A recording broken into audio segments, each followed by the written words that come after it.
11واں پارہ نحمدہ ونصلی علی رسولہ الکریم اما بعد فاعوذ باللہ من الشیطان الرجیم بسم اللہ الرحمن الرحیم رب اشرح لی صدری ویسر لی امری واحلل عقدۃ من لسانی یفقہوا قولی یعتذرون الیکم اذا رجعتم الیہم قل لا تعتذروا لن نؤمن لکم قد نبأنا اللہ من اخبارکم وسيرى الله عملكم ورسوله ثم تردون إلى عالم الغيب والشهادة فينبئكم بما كنتم تعملون۔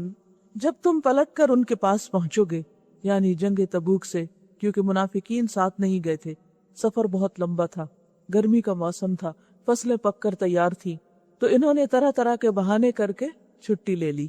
جنگ تبوک ہو گئی، اللہ سبحانہ تعالیٰ نے اہل ایمان کو کامیابی نصیب کی، بغیر جنگ کے معاہدے کر کے بہت فائدے میں واپس لوٹے۔ جب واپس آ رہے تھے تو اللہ سبحانہ تعالیٰ نے آیات نازل کی اور مسلمانوں کو پریپیئر کیا کہ جب تم واپس جاؤ گے تو جو لوگ تمہارے ساتھ نہیں آئے اب وہ آ کر اپنے عذر پیش کریں گے، جب تم پلٹ کر ان کے پاس واپس پہنچو گے تو یہ طرح طرح کے عذر بہانے پیش کریں گے، مگر تم صاف کہہ دینا بہانے مت کرو، ہم تمہاری کسی بات کا اعتبار نہ کریں گے، اللہ نے ہم کو تمہارے حالات بتا دیے ہیں، تمہاری حقیقت ہمیں معلوم ہو چکی ہے، اب اللہ اور اس کا رسول تمہارے طرز عمل کو دیکھے گا۔ حقیقت یہ کہ نفاق کا علاج یہی ہے کہ انسان کچھ کر کے دکھائے۔ محض باتوں سے نفاق دور نہیں ہوتا جب تک کہ انسان کا عمل تبدیل نہ ہو۔ عمل ایک ایسی چیز ہے کہ جو انسان کی خطاؤں اور برائیوں کو مٹا دیتا ہے۔ ان الحسنات یذہبن السیئات، تو فرمایا کہ اب اللہ اور اس کا رسول تمہارے طرز عمل کو دیکھے گا کہ تم کرتے کیا ہو، پھر تم اس کی طرف پلٹائے جاؤ گے جو کھلے اور چھپے سب کا جاننے والا ہے، اور وہ تمہیں بتا دے گا کہ تم کیا کچھ کرتے رہے ہو۔ تمہاری واپسی پر یہ تمہارے سامنے قسمیں کھائیں گے تاکہ تم ان سے صرف نظر کرو، یعنی قسم کھا کھا کر یقین دلائیں گے کہ وہ سچے ہیں، تو بے شک تم ان سے صرف نظر کر ہی لو، کیونکہ یہ گندگی ہے اور ان کا اصلی مقام جہنم ہے، یعنی ان پہ توجہ کی ضرورت نہیں، جو ان کی کمائی کے بدلے میں انہیں نصیب ہوگی۔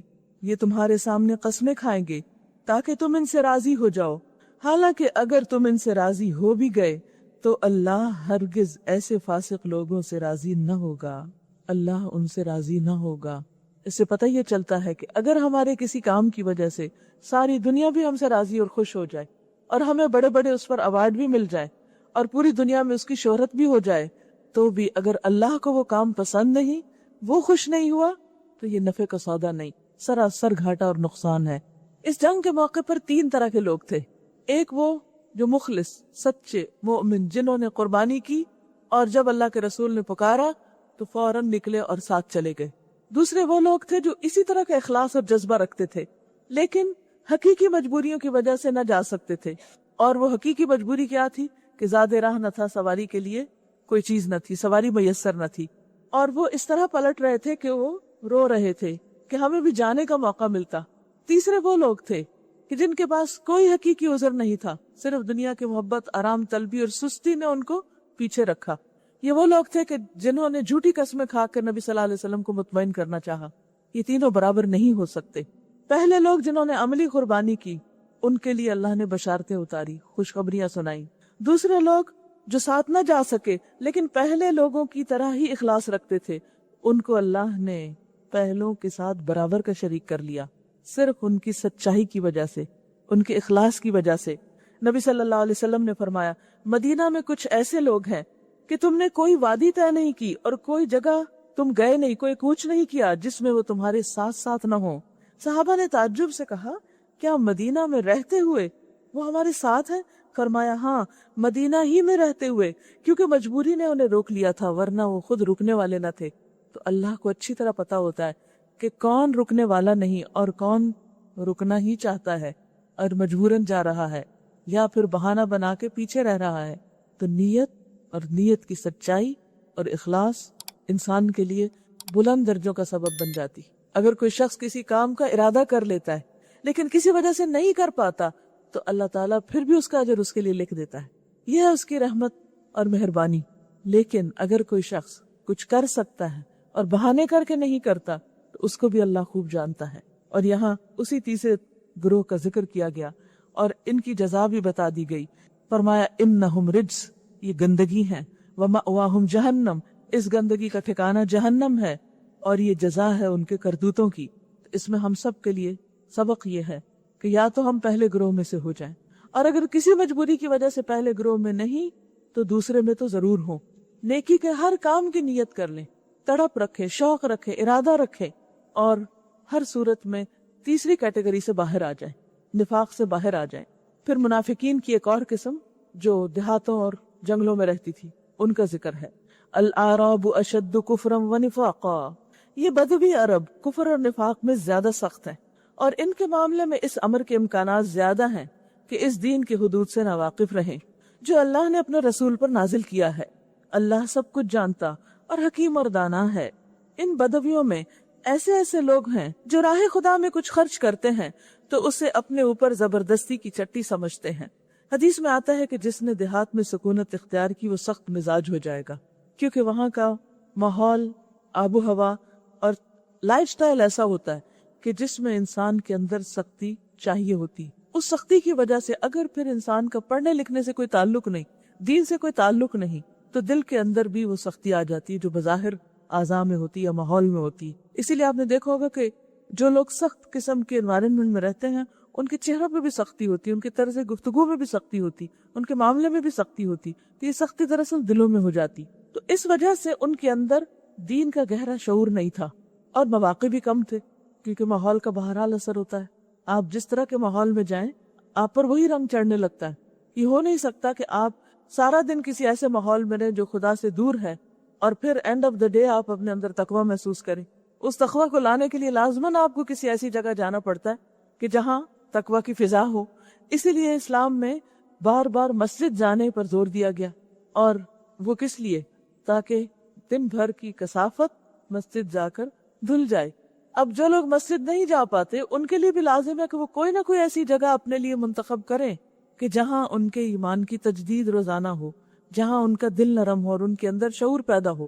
اور بعض لوگ مسجد کے اندر ہوتے ہوئے بھی اگر ان کی توجہ اور ان کی توجہ دین کی طرف نہیں ہوتی، نماز کی طرف نہیں ہوتی، اور دلوں میں خدا کا تقوی نہیں ہوتا، نہر دریا دروازے پہ بہ رہا ہوتا ہے، پھر بھی وہ اس سے استفادہ نہیں کرتے، تو وہ لوگ بھی اسی کیٹیگری میں آ جاتے ہیں۔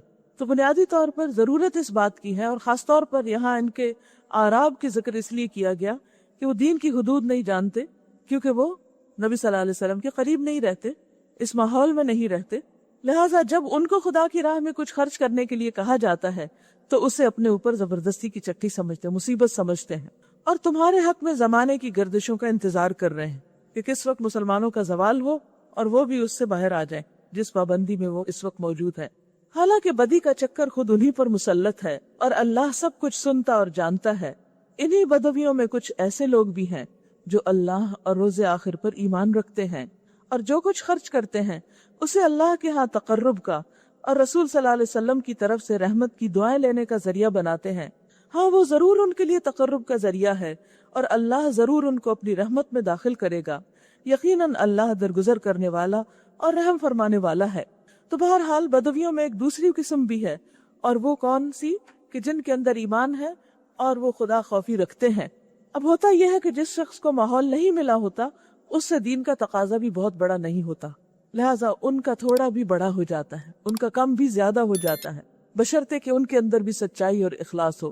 تو ہم میں سے ہر شخص اپنے اپنے دل کا جائزہ لے کہ اس کے دل کا حال کیا ہے، اور کہاں رہتے ہوئے وہ کر کیا رہا ہے، کس ماحول میں کیسا طرز عمل اختیار کیے ہوئے ہے۔ والسابقون الاولون من المہاجرین والانصار والذین اتبعوهم بإحسان رضی اللہ عنہم ورضوا عنہ وأعد لهم جنات تجری تحتها الانہار خالدین فیہا ابدا ذلک الفوز العظیم۔ وہ مہاجرین و انصار جنہوں نے سب سے پہلے دعوت ایمان پر لبیک کہنے میں سبقت کی، جو نیکیوں میں آگے بڑھ گئے، وہ انتظار میں نہیں رہے، نیز وہ جو بعد میں راست بازی کے ساتھ ان کے پیچھے آئے، تابعین یعنی جو بھی اس طریقے کو فالو کرنے والے تھے، پہلے مخلص مسلمانوں کے، مہاجرین اور انصار کے۔ مہاجرین اور انصار اگرچہ تاریخ میں دو گروہ پائے جاتے ہیں، لیکن یہ دو طرز عمل بھی ہیں۔ کچھ لوگ مہاجر بن کر دین پر قائم رہتے ہیں، اور کچھ انصار بن کر۔ مہاجر وہ ہوتا ہے جو اللہ کی نافرمانی کے کاموں کو چھوڑ دے، اس چیز کو، اس کام کو، اس جگہ کو، اس طریقے کو جو اللہ کو ناپسند ہے۔ وہ ہجرت اسی جگہ پر رہتے ہوئے بھی ہو سکتی ہے، اور وہ ہجرت اس جگہ کو چھوڑ کر بھی ہو سکتی۔ دوسرا لائف سٹائل ہے انصار بن کر جینا، مددگار بن کر، دین کے سپورٹر بن کر، جہاں بھی جو بھی کوئی کسی اچھے کاز کے لیے کام کر رہا ہے اس کی ہیلپ کرنا، اس کو مدد دینا۔ کیونکہ بعض کام ایسے ہوتے ہیں کہ جو ہم خود نہیں کر سکتے، کرنے کے اہل نہیں ہوتے، لیکن کوئی کر رہا ہوتا ہے اور اس کو ہماری سپورٹ کی ضرورت ہوتی، تو جو شخص اس کی مدد کرتا ہے وہ بھی اجر میں اس کے ساتھ شریک ہو جاتا ہے۔ تو فرمایا کہ وہ دو گروہ تو لیڈ کر رہے ہیں، وہ تو نمائندہ گروہ ہیں، لیکن اس کے بعد آنے والے بھی جو انہی کے طریقوں پر چل کر احسان کے ساتھ اس کو فالو کر رہے ہیں، بہترین طریقے سے فالو کر رہے ہیں، ان سب سے بھی اللہ راضی ہے، اور وہ اللہ سے راضی ہو گئے، کیونکہ اللہ سبحانہ تعالیٰ ایسے لوگوں سے محبت رکھتا ہے جو دین کے لیے قربانی کریں، اور ہجرت قربانی کا سمبل ہے کہ اللہ کے لیے کچھ چھوڑ دیں، سیکریفائس کریں۔ اور دوسرے وہ لوگ پسند ہیں جو اللہ کے لیے آگے بڑھنے والے ہوں، مددگار ہوں، دین کے کام میں، دین کے کاز میں اپنا سب کچھ دینے والے۔ اللہ نے ان کے لیے ایسے باغ مہیا کر رکھے ہیں جن کے نیچے نہریں بہتی ہوں گی، اور وہ ان میں ہمیشہ رہیں گے۔ یہی عظیم الشان کامیابی ہے۔ تمہارے گرد و پیش جو بدوی رہتے ہیں ان میں بہت سے منافق ہیں، اور اسی طرح خود مدینہ کے باشندوں میں بھی منافق موجود ہیں جو نفاق میں طاق ہو گئے ہیں۔ تم انہیں نہیں جانتے، ہم ان کو جانتے ہیں۔ قریب ہے وہ وقت جب ہم ان کو دوہری سزا دیں گے، پھر وہ زیادہ بڑی سزا کے لیے واپس لائے جائیں گے۔ دوہری سزا سے مراد ایک دنیا کی سزا اور دوسرے قبر میں، برزخ میں، اور زیادہ بڑی سزا قیامت کے دن جو اصل سزا ہے۔ وَآخَرُونَ اعْتَرَفُوا بِذُنُوبِهِمْ خَلَطُوا عَمَلًا صَالِحًا وَآخَرَ سَيِّئًا۔ کچھ اور لوگ ہیں جنہوں نے اپنے قصوروں کا اعتراف کر لیا ہے، ان کا عمل مخلوط ہے، کچھ نیک ہے اور کچھ بد۔ بعید نہیں کہ اللہ ان پر مہربان ہو جائے، کیونکہ وہ درگزر کرنے والا اور رحم فرمانے والا ہے۔ کہا جاتا ہے کہ ایک صحابی تھے، جب جنگ تبوک میں قافلہ چلا گیا، لشکر چلا گیا، تو یہ تھوڑی دیر اپنے کھیت میں گئے کہ اچھا، جیسے ہوتا ہے نا جب سب گھر والے نکل رہے ہوتے ہیں تو جو عموماً مائیں ہوتی ہیں وہ واپس آتی ہیں بیڈ روم کو ایک نظر جھانک کے دیکھتی، کچن کو دیکھتی ادھر ادھر، پھر کوئی کام نظر آتا ہے وہ کرنے کھڑی ہو جاتی ہیں، اور باقی لوگ گھر والے کہاں ویٹ کر رہے ہوتے ہیں؟ گاڑی میں ویٹ کر رہے ہوتے ہیں، اور وہ آ کے خوب جسٹیفیکیشن بھی دیتی ہیں کہ تم لوگ تو سب بھاگ نکلے اور پیچھے اتنا کام تھا۔ بہرحال ایسے واقعات ہوتے رہتے ہیں سب کے تجربے میں۔ جنگ تبوک کے لیے لشکر جب نکل گیا تو یہ اپنے باغ میں آئے، دیکھا کہ ٹھنڈا سایہ ہے، پانی ہے، کھجوریں پکی ہوئی ہیں، تو ان کے بیوی نے ان کے لیے جگہ تیار کی اور کھجوریں پاس لا کے رکھ دی، تو کھجوریں کھانے بیٹھ گئے، اور پھر جو کھجوریں کھا لی، پانی پی لے، تھوڑے سستانے لگ گئے، کہتے اچھا پھر میں چلا جاؤں گا۔ اور ابھی سستا ہی رہے تھے کہ یک ان کو خیال آیا کہ میں پیچھے رہ جاؤں گا، اور یہ اٹھے اور تیز رفتار گھوڑا لیا اور کسی نہ کسی طرح جا کے مل گئے۔ یعنی کچھ لوگ تو سابقون تھے جن کا پیچھے ذکر ہوا، والسابقون الاولون، اور کچھ لوگ آخرون تھے۔ ہر گروہ کے اندر ایسے لوگ موجود ہوتے ہیں۔ ایک وہ کہ جب کوئی کال دی جاتی ہے تو وہ فوراً اٹھ کے آ جاتے، یہ بھی ایک لائف سٹائل ہوتا ہے۔ کچھ لوگ کسی بھی کام کے کرنے میں پنکچول ہوتے ہیں، کرنا ہے بس کرنا، فوراً کر لیا، اور کچھ لوگ انتظار کرتے رہتے ہیں، سستی کرتے رہتے ہیں، بہت لمبی سوچ بچار کرتے رہتے ہیں، ادھر ادھر کی چیزوں کو زیادہ امپورٹنس دیتے ہیں، اور پھر کسی نہ کسی طرح بھاگ دوڑ کے پہنچ ہی جاتے ہیں۔ ان دو کے درجے میں بھی فرق ہے۔ عسى الله ان يتوب عليهم، یہ دوسرا گروہ جو ہے امید ہے کہ اللہ ان سے بھی درگزر کرے گا، ان کو معاف کر دے گا۔ ان اللہ غفور الرحیم، ان کے لیے بھی خوشخبری ہے، لیکن جس شدت کی خوشخبری پہلے گروہ کے لیے ہے، رضی اللہ عنہم ورضوا عنہ، ڈن، اللہ راضی خوش ہو گیا، وہ ان کے لیے نہیں۔ یہاں عسى اللہ، امید ہے ہو جائے گا، تم نے دیر کی، ذرا تم بھی انتظار کرو کہ تمہارے ساتھ کیا ہوتا ہے۔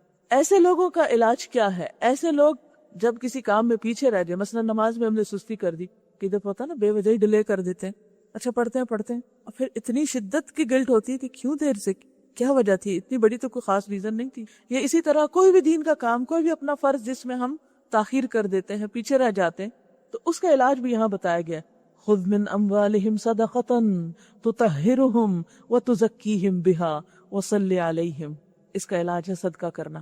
جب کبھی کوئی قصور ہو، تاخیر ہو، کوتاہی ہو، ڈیلے ہو، لیٹ ہو، چھٹی کریں دین کے کام سے، صدقہ دیں۔ اور یہ کسی انسان کو نہیں بتانے کی ضرورت، کسی کے سامنے نہیں، بلکہ اللہ کے ساتھ آپ کا معاملہ ہونا چاہیے کہ اللہ اس کام میں جو بھی کمی کوتاہی ہے تو اس کا ازالہ کر دے۔ نبی صلی اللہ علیہ وسلم سے فرمایا کہ ان کا صدقہ آپ قبول کر سکتے ہیں۔ تاکہ اس کے ذریعے آپ ان کو پاک کریں۔ صدقہ انسان کو صرف ظاہری طور پر نہیں، باطنی طور پر اس کی روح اور اس کے اندر کو پاک کرتا ہے اور ان کا تزکیہ کرتا ہے۔ تزکیہ جو ہے وہ نشو نما کے لیے یہاں پر آیا، تو تطہیر جو ہے وہ صفائی کے لیے اور تزکیہ نشو نما کے لیے۔ بالکل اسی طرح جیسے آپ کچھ اگانا چاہتے ہیں اپنے گارڈن میں، تو پہلے پچھلے لگی ہوئی جھاڑ جھنکار اکھاڑتے ہیں، صفائی کرتے ہیں زمین کی، پھر اس کے بعد اس کو نرم کرتے ہیں اور پھر اس میں مزید کچھ اگاتے ہیں۔ تو صدقہ کے اندر یہ دونوں خصوصیات ہیں۔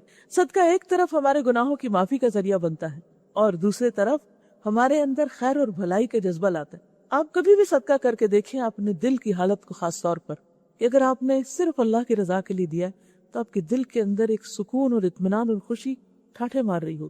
اچھا، وہ ایک ایسی کیفیت ہوتی ہے کہ انسان کہتا ہے میں اڑوں کہیں اور جاؤں اور کچھ کروں۔ وہ کیفیت اس کے بغیر نہیں آتی، یہ صدقے سے آتی، اور خاص طور پر ایسا صدقہ کرنا یا ایسی چیز کا کرنا جو اللہ کو بہت پسند ہو، یا ایسے طریقے پہ کرنا جیسے کل ہی پڑھا کہ دایاں ہاتھ دے تو بائیں کو خبر نہ ہو۔ تو ایک نیکی دوسری نیکی کا دروازہ کھول دیتی، اور ایک کوتاہی اور ایک دفعہ پیچھے ہٹنا انسان کو کھڈے میں گرانا شروع کرتا، پیچھے جانے لگتا ہے انسان۔ تو اس کو سمجھنے کے لیے پھر قربانی کرنی پڑتی۔ صدقہ بھی قربانی کا سمبل ہے، ان صلاتک سکن لہم۔ اور پھر یہ ہے کہ اگر انسان کسی کے ساتھ مل کے کام کرے تو جو لیڈر ہے اس کو ایسے لوگوں کے ساتھ کوئی خار بیر نہیں رکھ لینا چاہیے کہ انہوں نے یہ نہیں کیا، یہ یہاں لیٹ تھے، یہ ایسا ہوا، بلکہ ان کے لیے دعا کرنی چاہیے۔ غلطی ہر ایک سے ہوتی ہے، قصور ہر ایک سے ہوتا ہے، لیکن اس کا یہ مطلب نہیں کہ جو غلطی کرے اسے نفرت کی جائے، نفرت نہیں، حقارت نہیں۔ ان کے ساتھ کیا معاملہ کیا جائے؟ ان کے لیے دعا کی جائے کہ یا اللہ یہ مخلص لوگ ہیں، یہ قربانی کرنے والے لوگ ہیں، لیکن انسانی کمزوری کی بنا پر یہ پیچھے رہ گئے ہیں، اور ان کا پیچھے رہنا بھی ایک لیڈر کو گوارا نہیں ہوتا اور نہ ہونا چاہیے۔ کہیں بھی اگر آپ کسی ذمہ داری میں ہیں اور بہت سے لوگ آپ کے ساتھ مل کے چل رہے ہیں اس نیک کام کو کرنے کے لیے، تو ان کے لیے آپ کے دل میں ایسی ہی خیرخواہی ہونی چاہیے کہ اگر وہ کبھی اس جگہ نظر نہ آئے تو ان کی خبر لی جائے، تاخیر ہو جائے یا ڈیلے ہو جائے یا کوئی کام نہ کریں یا پیچھے ہٹنے لگے یا کسی بھی وجہ سے شیطان ان کو اچکنے لگے تو ان کو چھوڑنا دے، شیطان کے حوالے نہ کریں، ان کو پکڑ کے کھینچ لیں اور اللہ سے ان کے لیے دعا بھی کریں اور ان کو نیکی کے کام پر موٹیویٹ کریں۔ ان صلاتک سکن لہم، آپ کی دعا ان کے لیے باعث تسکین ہوگی، ان کا گلٹ دور ہو جائے گا۔ واللہ سمیع علیم، اور اللہ سننے والا، جاننے والا ہے۔ الم یعلموا ان اللہ هو يقبل التوبة عن عباده ويأخذ الصدقات وان اللہ هو التواب الرحیم۔ کیا ان لوگوں کو معلوم نہیں کہ وہ اللہ ہی ہے جو اپنے بندوں کی توبہ قبول کرتا ہے؟ یعنی جب بندہ پلٹتا ہے شرمندگی کے ساتھ تو اللہ تعالیٰ معاف کر دیتا ہے۔ اللہ تعالیٰ بندوں کے دل پہ کوئی بوجھ نہیں چھوڑنا چاہتا کہ بندے گلٹ میں جیئیں، ایک بوجھ کے تلے جیئیں۔ وہ کیا چاہتا ہے کہ بندے بوجھ سے آزاد ہو کر جیئیں تاکہ میکسیمم اپنی صلاحیتوں کو استعمال کر سکیں اور بہترین فائدہ اٹھا سکیں، اور ان کی خیرات کو قبولیت عطا فرماتا ہے۔ ایک لقمہ احد پہاڑ برابر کر دیتا ہے، اس طرح قبول کرتا ہے، یعنی صرف قبول ہی نہیں کرتا بلکہ ان کو بڑھاتا بھی ہے۔ اور یہ کہ اللہ بہت معاف کرنے والا اور رحیم ہے۔ اور اے نبی صلی اللہ علیہ وسلم، ان لوگوں سے کہہ دو کہ تم عمل کرو، کچھ کر کے دکھاؤ، اللہ اور اس کا رسول اور مومنین سب دیکھیں گے کہ تمہارا طرز عمل اب کیا رہتا ہے، تم نے کیا کیا ہے۔ بار بار عمل کی بات ہو رہی، باتوں سے کام نہیں چلے گا، وشفل تھنکنگ کام نہیں آئے گی، کچھ کر کے دکھاؤ گے تو ہی رضامندی کا سرٹیفکیٹ ملے گا۔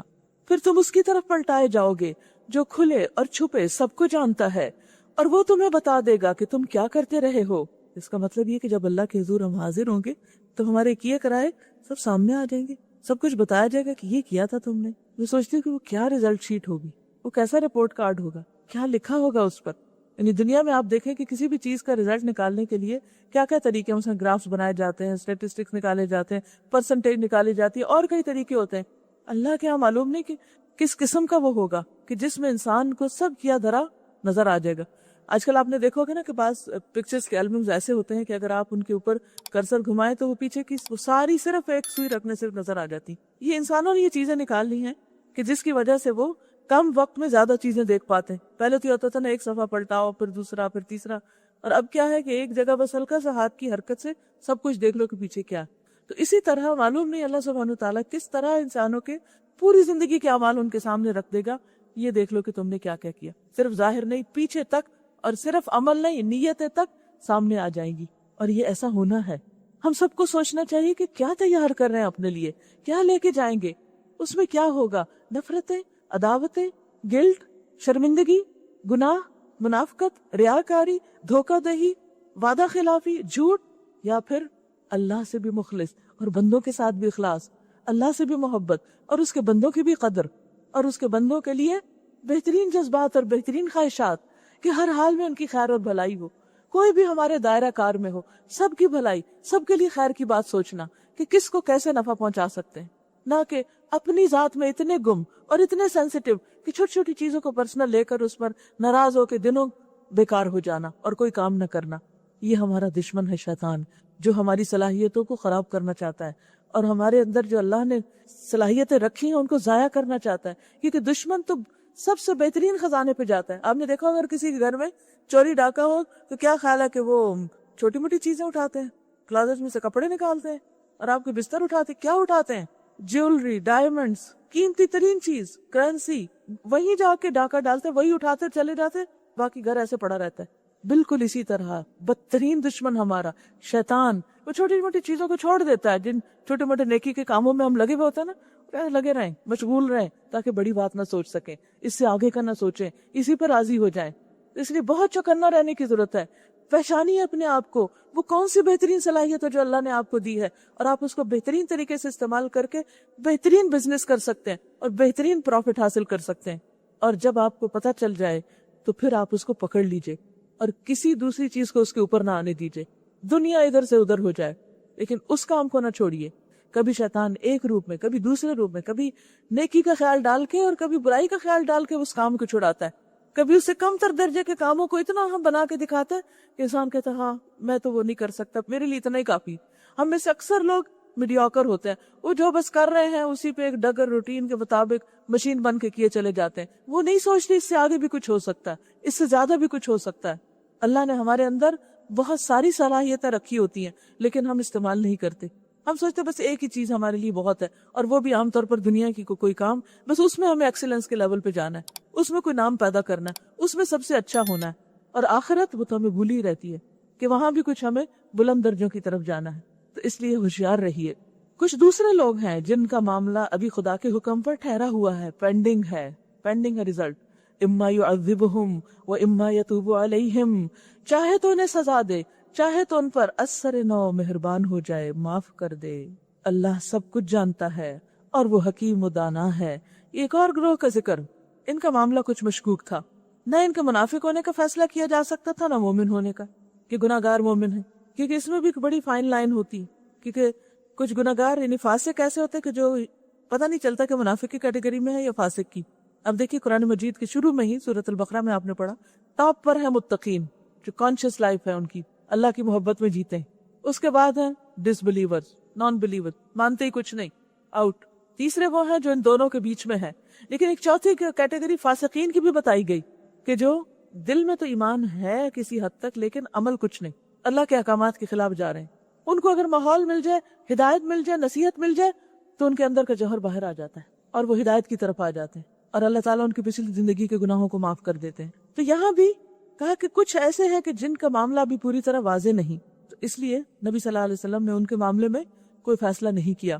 واللہ علیم حکیم، اور اللہ علم والا ہے، حکمت والا ہے. اور کچھ اور لوگ بھی ہیں، والذین اتخذوا مسجدا ضرارا وکفرا وتفریقا بین المؤمنین وارصادا لمن حارب اللہ ورسولہ من قبل وَلَيَحْلِفُنَّ إِنْ أَرَدْنَا إِلَّا الْحُسْنَى وَاللَّهُ يَشْهَدُ إِنَّهُمْ لَكَاذِبُونَ. کچھ اور لوگ ہیں اور یہ منافقین تھے جنہوں نے ایک مسجد بنائی، مسجد اسلامک سینٹر، اس غرض سے کہ دعوت حق کو نقصان پہنچائیں. مقصد کیا تھا کہ لوگ بٹ جائیں. مدینہ میں اس وقت 2 مسجدیں تھی، ایک مسجد نبوی جو مدینہ کے اندر تھی اور ایک باہر میں مسجد قباء. باہر کے لوگ مسجد قباء جاتے تھے اور اندر کے لوگ مسجد نبوی میں. تو منافقین جو تھے وہ ان دونوں مسجدوں میں جانے سے کتراتے تھے اور بعض اوقات جانا ہی نہیں چاہتے تھے. اس مجبوری سے چلے جاتے تھے کہ اگر حاضری نہ لگی تو پتہ چل جائے گا کہ ہم منافق ہیں، کیونکہ یہ تو ہو ہی نہیں سکتا تھا کہ اپنے آپ کو مسلمان کہے اور مسجد نہ آئے. امپاسبل. انہیں جانا پڑتا، مصیبت کے مارے جاتے. انہوں نے اس کا حل سوچا کہ جان چھوٹے کہ یہ روز 5 وقت مسجد ایک تیسری جگہ کوئی بناتے ہیں، اور وہ اس لیے کہ لوگوں کو یہ پتہ چلے کہ اگر ہم ان 2 مسجدوں میں نہیں تو لوگ یہ سمجھیں گے ہمارے بارے میں کہ ہم تیسری میں ہیں. پھر یہ ہے کہ ان کا ایک لیڈر تھا ابو عامر الراہب، جو تھا عیسائی، لیکن اس کو بھی نبی صلی اللہ علیہ وسلم سے بہت خار تھی، اور وہ ہر موقع پر آپ کو نقصان دینے کی کوشش کرتا، حتیٰ کہ جنگ احد کے موقع پر جو گڑھے کھودے گئے تھے جن میں سے ایک میں آپ گرے تھے وہ بھی اسی نے کھودے تھے. تو اس نے یہ مشورہ دیا تھا، اور پلاننگ یہ تھی کہ یہ تیسری جگہ جو ہوگی یہ ان کا سینٹر، جو منافقین کا سینٹر ہوگا، جہاں بیٹھ کر وہ سازشیں کر سکیں گے اور اپنے جیسے لوگوں کو وہاں اکٹھا کر لیں گے. اب آپ دیکھیں کہ کس طرح دنیا میں بھی لوگ الگ الگ ہوتے جاتے ہیں نا، کیٹیگریز ہوتی جاتی، اور ایک جگہ دنیا میں بھی صرف وہ لوگ رہتے ہیں جن کی تھنکنگ ایک جیسی، جن کی سوچ ایک جیسی، جن کے جذبے ایک جیسے ہوں. جن کا اس سے کم ہوتا ہے یا ویسا نہیں ہوتا مزاج، وہ خود بخود الگ ہوتے چلے جاتے ہیں. تو مدینہ میں بھی یہی ہو رہا تھا. مخلص مسلمان ایک طرف تھے، انکار کرنے والے ایک طرف تھے، اور یہ بیچ کے لوگ ایک اور طرف تھے. ان لوگوں کے پاس کوئی مرکز نہیں تھا، تو انہوں نے ایک تیسری مسجد بنا ڈالی. اور ان کا ارادہ کیا تھا کہ جب نبی صلی اللہ علیہ وسلم تبوک سے واپس آئیں گے تو آپ سے افتتاح کرائیں گے، تاکہ سب کو پتہ چل جائے کہ آپ اس کو اپروو کرتے ہیں، اور ایک طرح سے آپ کے ٹھپے کے ساتھ کام ہوگا تو مشکل نہیں ہوگی. یعنی کہاں دور تک چالیں چلی انہوں نے. اللہ سبحانہ وتعالیٰ نے وحی کے ذریعے بتا دیا کہ اس مسجد کا حال کیا ہے.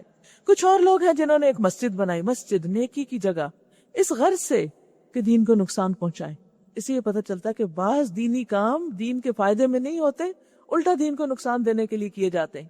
اور خدا کی بندگی کرنے کی بجائے کفر کریں اور اہل ایمان میں پھوٹ ڈالیں.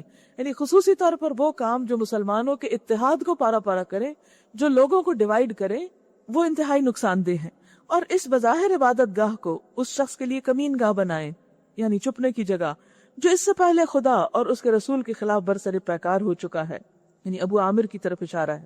وہ ضرور قسمیں کھا کھا کر کہیں گے کہ ہمارا ارادہ تو بھلائی کے سوا کسی دوسری چیز کا نہ تھا، ہم تو اچھا ہی چاہتے تھے، حالانکہ وہ جھوٹے تھے. مگر اللہ گواہ ہے وہ قطعی جھوٹے ہیں.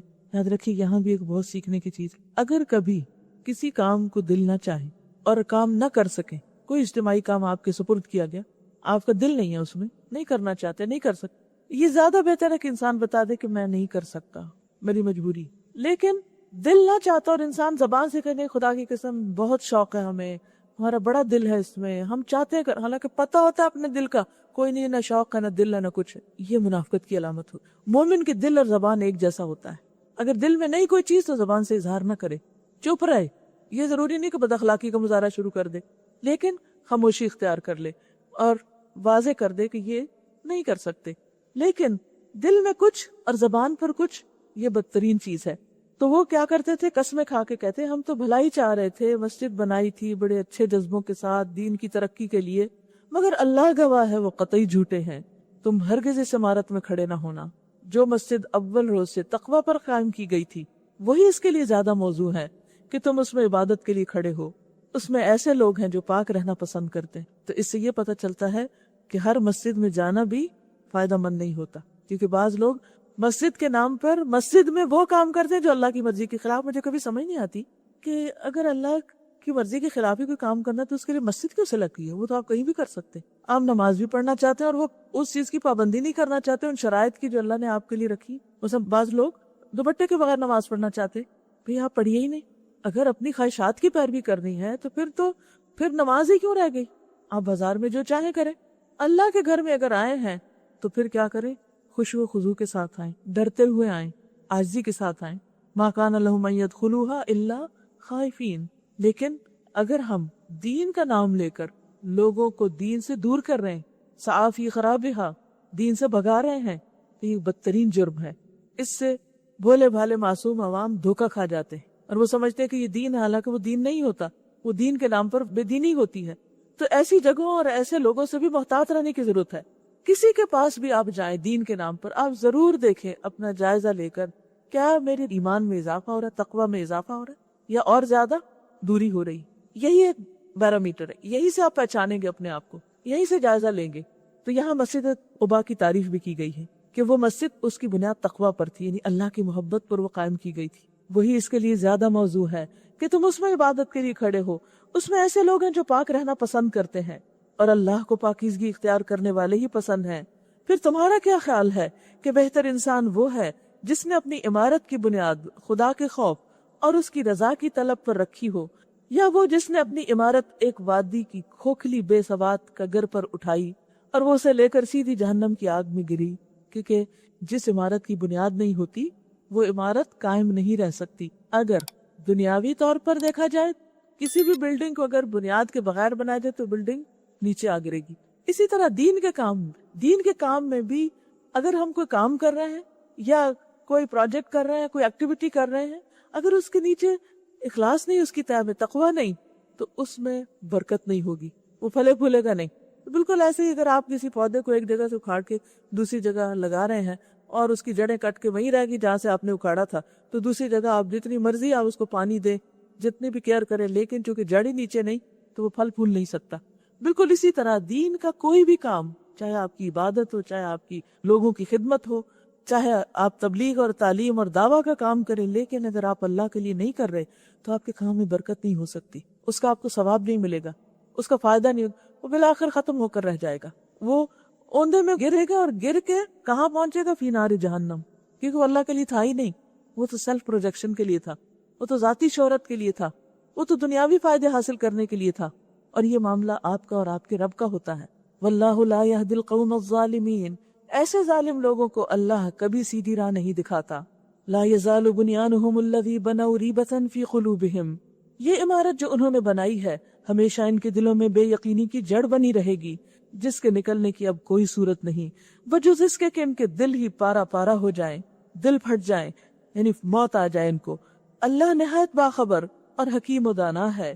ان اللہ اشترى من المؤمنین انفسهم واموالهم بان لهم الجنہ یقاتلون فی سبیل اللہ فیقتلون ویقتلون وعدا علیہ حقا فی التوراة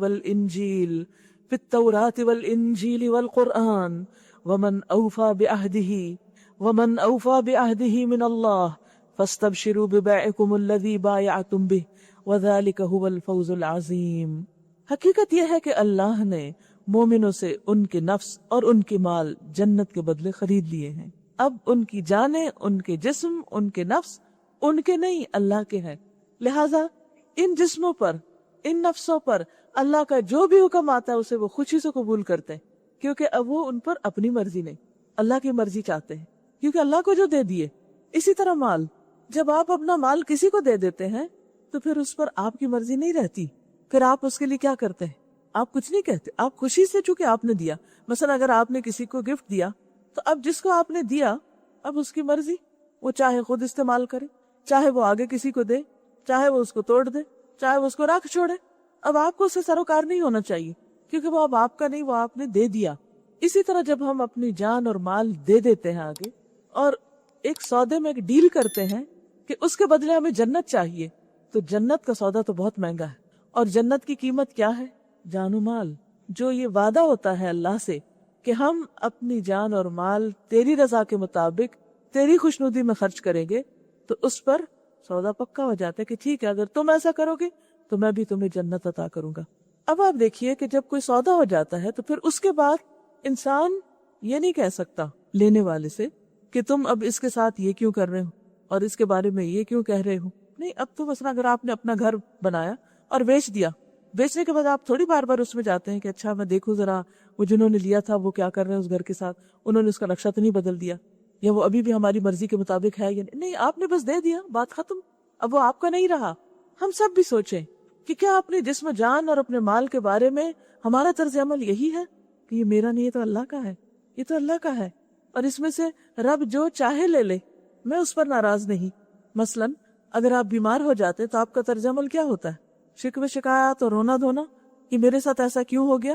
بھئی جسم تو میرا ہے ہی نہیں، ٹھیک ہے، مجھے امانت کے طور پر دیا گیا تھا، ہے تو اللہ کا. اگر اللہ اس کو بیمار کرنا چاہتا ہے تو کوئی بات نہیں، اس پہ بھی راضی. جیسے ایوب علیہ السلام کتنے سال بیماری کاٹی اور کتنے راضی رہے اللہ سے. اسی طرح باقی لوگ بھی. اور جب وقت لگانے کی، جان لگانے کی ضرورت پیش آئی جان لگائی، جب جان دینے کی ضرورت پیش آئی تو خوشی سے وہ بھی دی. پھر اسی طرح مال، تو مال کے بارے میں بھی اگر کوئی تکلیف پہنچتی ہے، کوئی کمی بیشی ہوتی ہے، کہیں دین کے رستے میں خرچ کرنے کی ضرورت پیش آتی ہے، تو اس پر بھی ہمارا طرز عمل کیا ہونا چاہیے کہ میرا تو ہے ہی نہیں. آپ جا کر دیکھیں اپنی چیزوں کو کہ آپ ان کو کس نظر سے دیکھتے ہیں، کہ میری ہے یا کسی اور کی. اور اپنے آپ سے خود پوچھا کیجئے کہ کیا اگر اللہ کے راستے میں مجھے اس میں سے کچھ دینا پڑا، کیا میں دینے کو تیار ہوں؟ یا یہ کہ نہیں، یہ تو مجھے بہت پیاری، اور یہ تو فلاں کی نشانی، اور یہ تو فلاں موقع پہ میں نے خریدی تھی، اور یہ تو ایسے، اور یہ تو ویسے، یہ اس لیے نہیں دے سکتے، اس لیے نہیں دے سکتے، اور بس بات ختم. دین کی ضرورتیں اس سے بڑی ہو سکتی ہیں، لیکن ہم صرف اپنی خواہشات اور میموریز اور اپنے کچھ خود ساختہ فلسفوں کی وجہ سے وہ قربانی نہیں کرتے جو ہم کر سکتے بھی ہیں، آسانی سے بھی کر سکتے ہیں، وہ بھی نہیں کرتے. اپنی زندگی اور اپنے اوقات کے چند گھنٹے والنٹیئر نہیں کر سکتے. یہ بھی ایک مال ہے، یعنی کیونکہ اس سے ہم دنیا کا مال تو کمانا چاہتے ہیں، جنت نہیں کمانا چاہتے.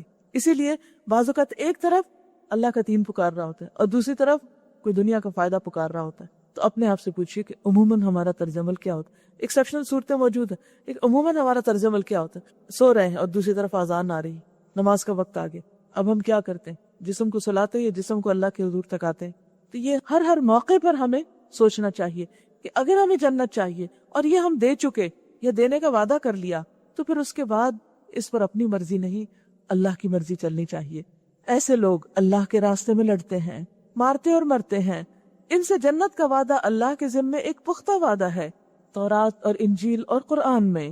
اور کون ہے جو اللہ سے بڑھ کر اپنے عہد کا پورا کرنے والا ہو؟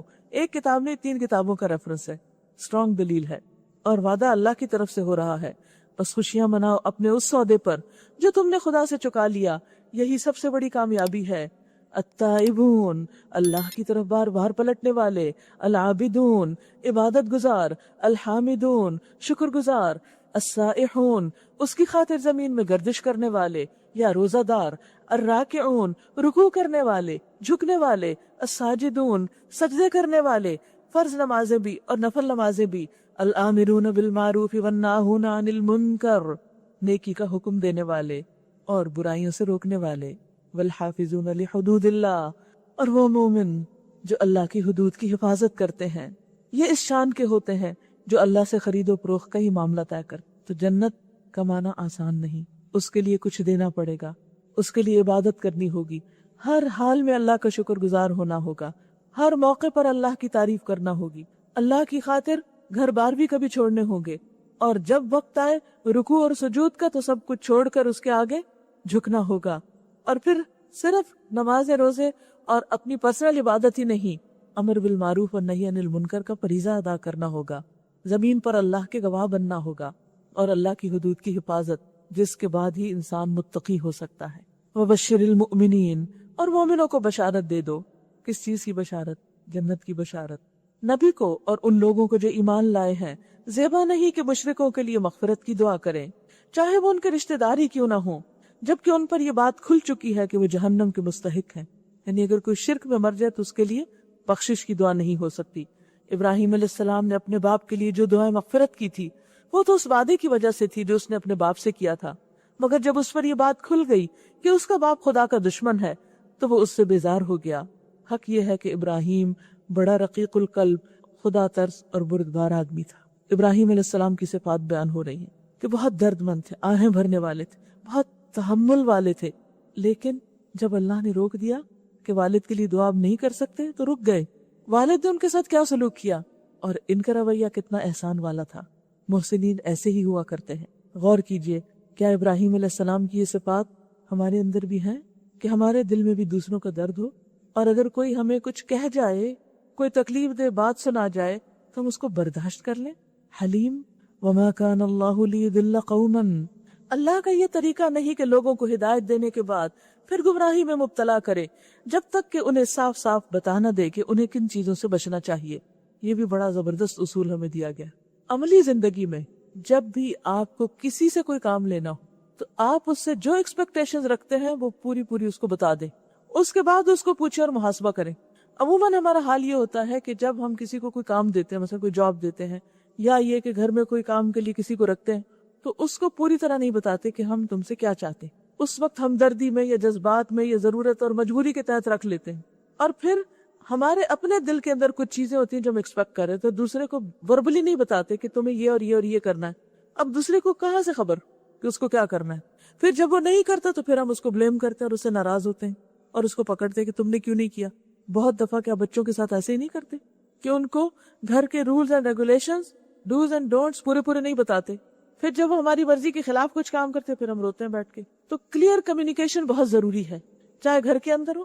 کوئی بھی شخص ایسا سوچے جس کے ساتھ آپ کے تعلقات اچھے نہیں، مثلا شوہر ہیں، بچے ہیں، نیبرز ہیں اور لوگ ہیں، کوئی بھی رشتہ، کوئی بھی تعلق جہاں آپ کے اندر تعلقات کی خرابی ہے، اس کی بنیادی وجہ لیک آف کمیونیکیشن ہوگی. کمیونیکیشن گیپ ہوگا. اس کو نہیں پتا ہوگا کہ آپ کیا چاہتے ہیں اور آپ کو نہیں پتا ہوگا کہ وہ کیا چاہتا ہے. اور ایک دوسرے کو بتائے بغیر ایک دوسرے سے توقعات رکھنا اور پھر یہ چاہنا کہ دوسرا خود ہی ذرا سمجھ جائے.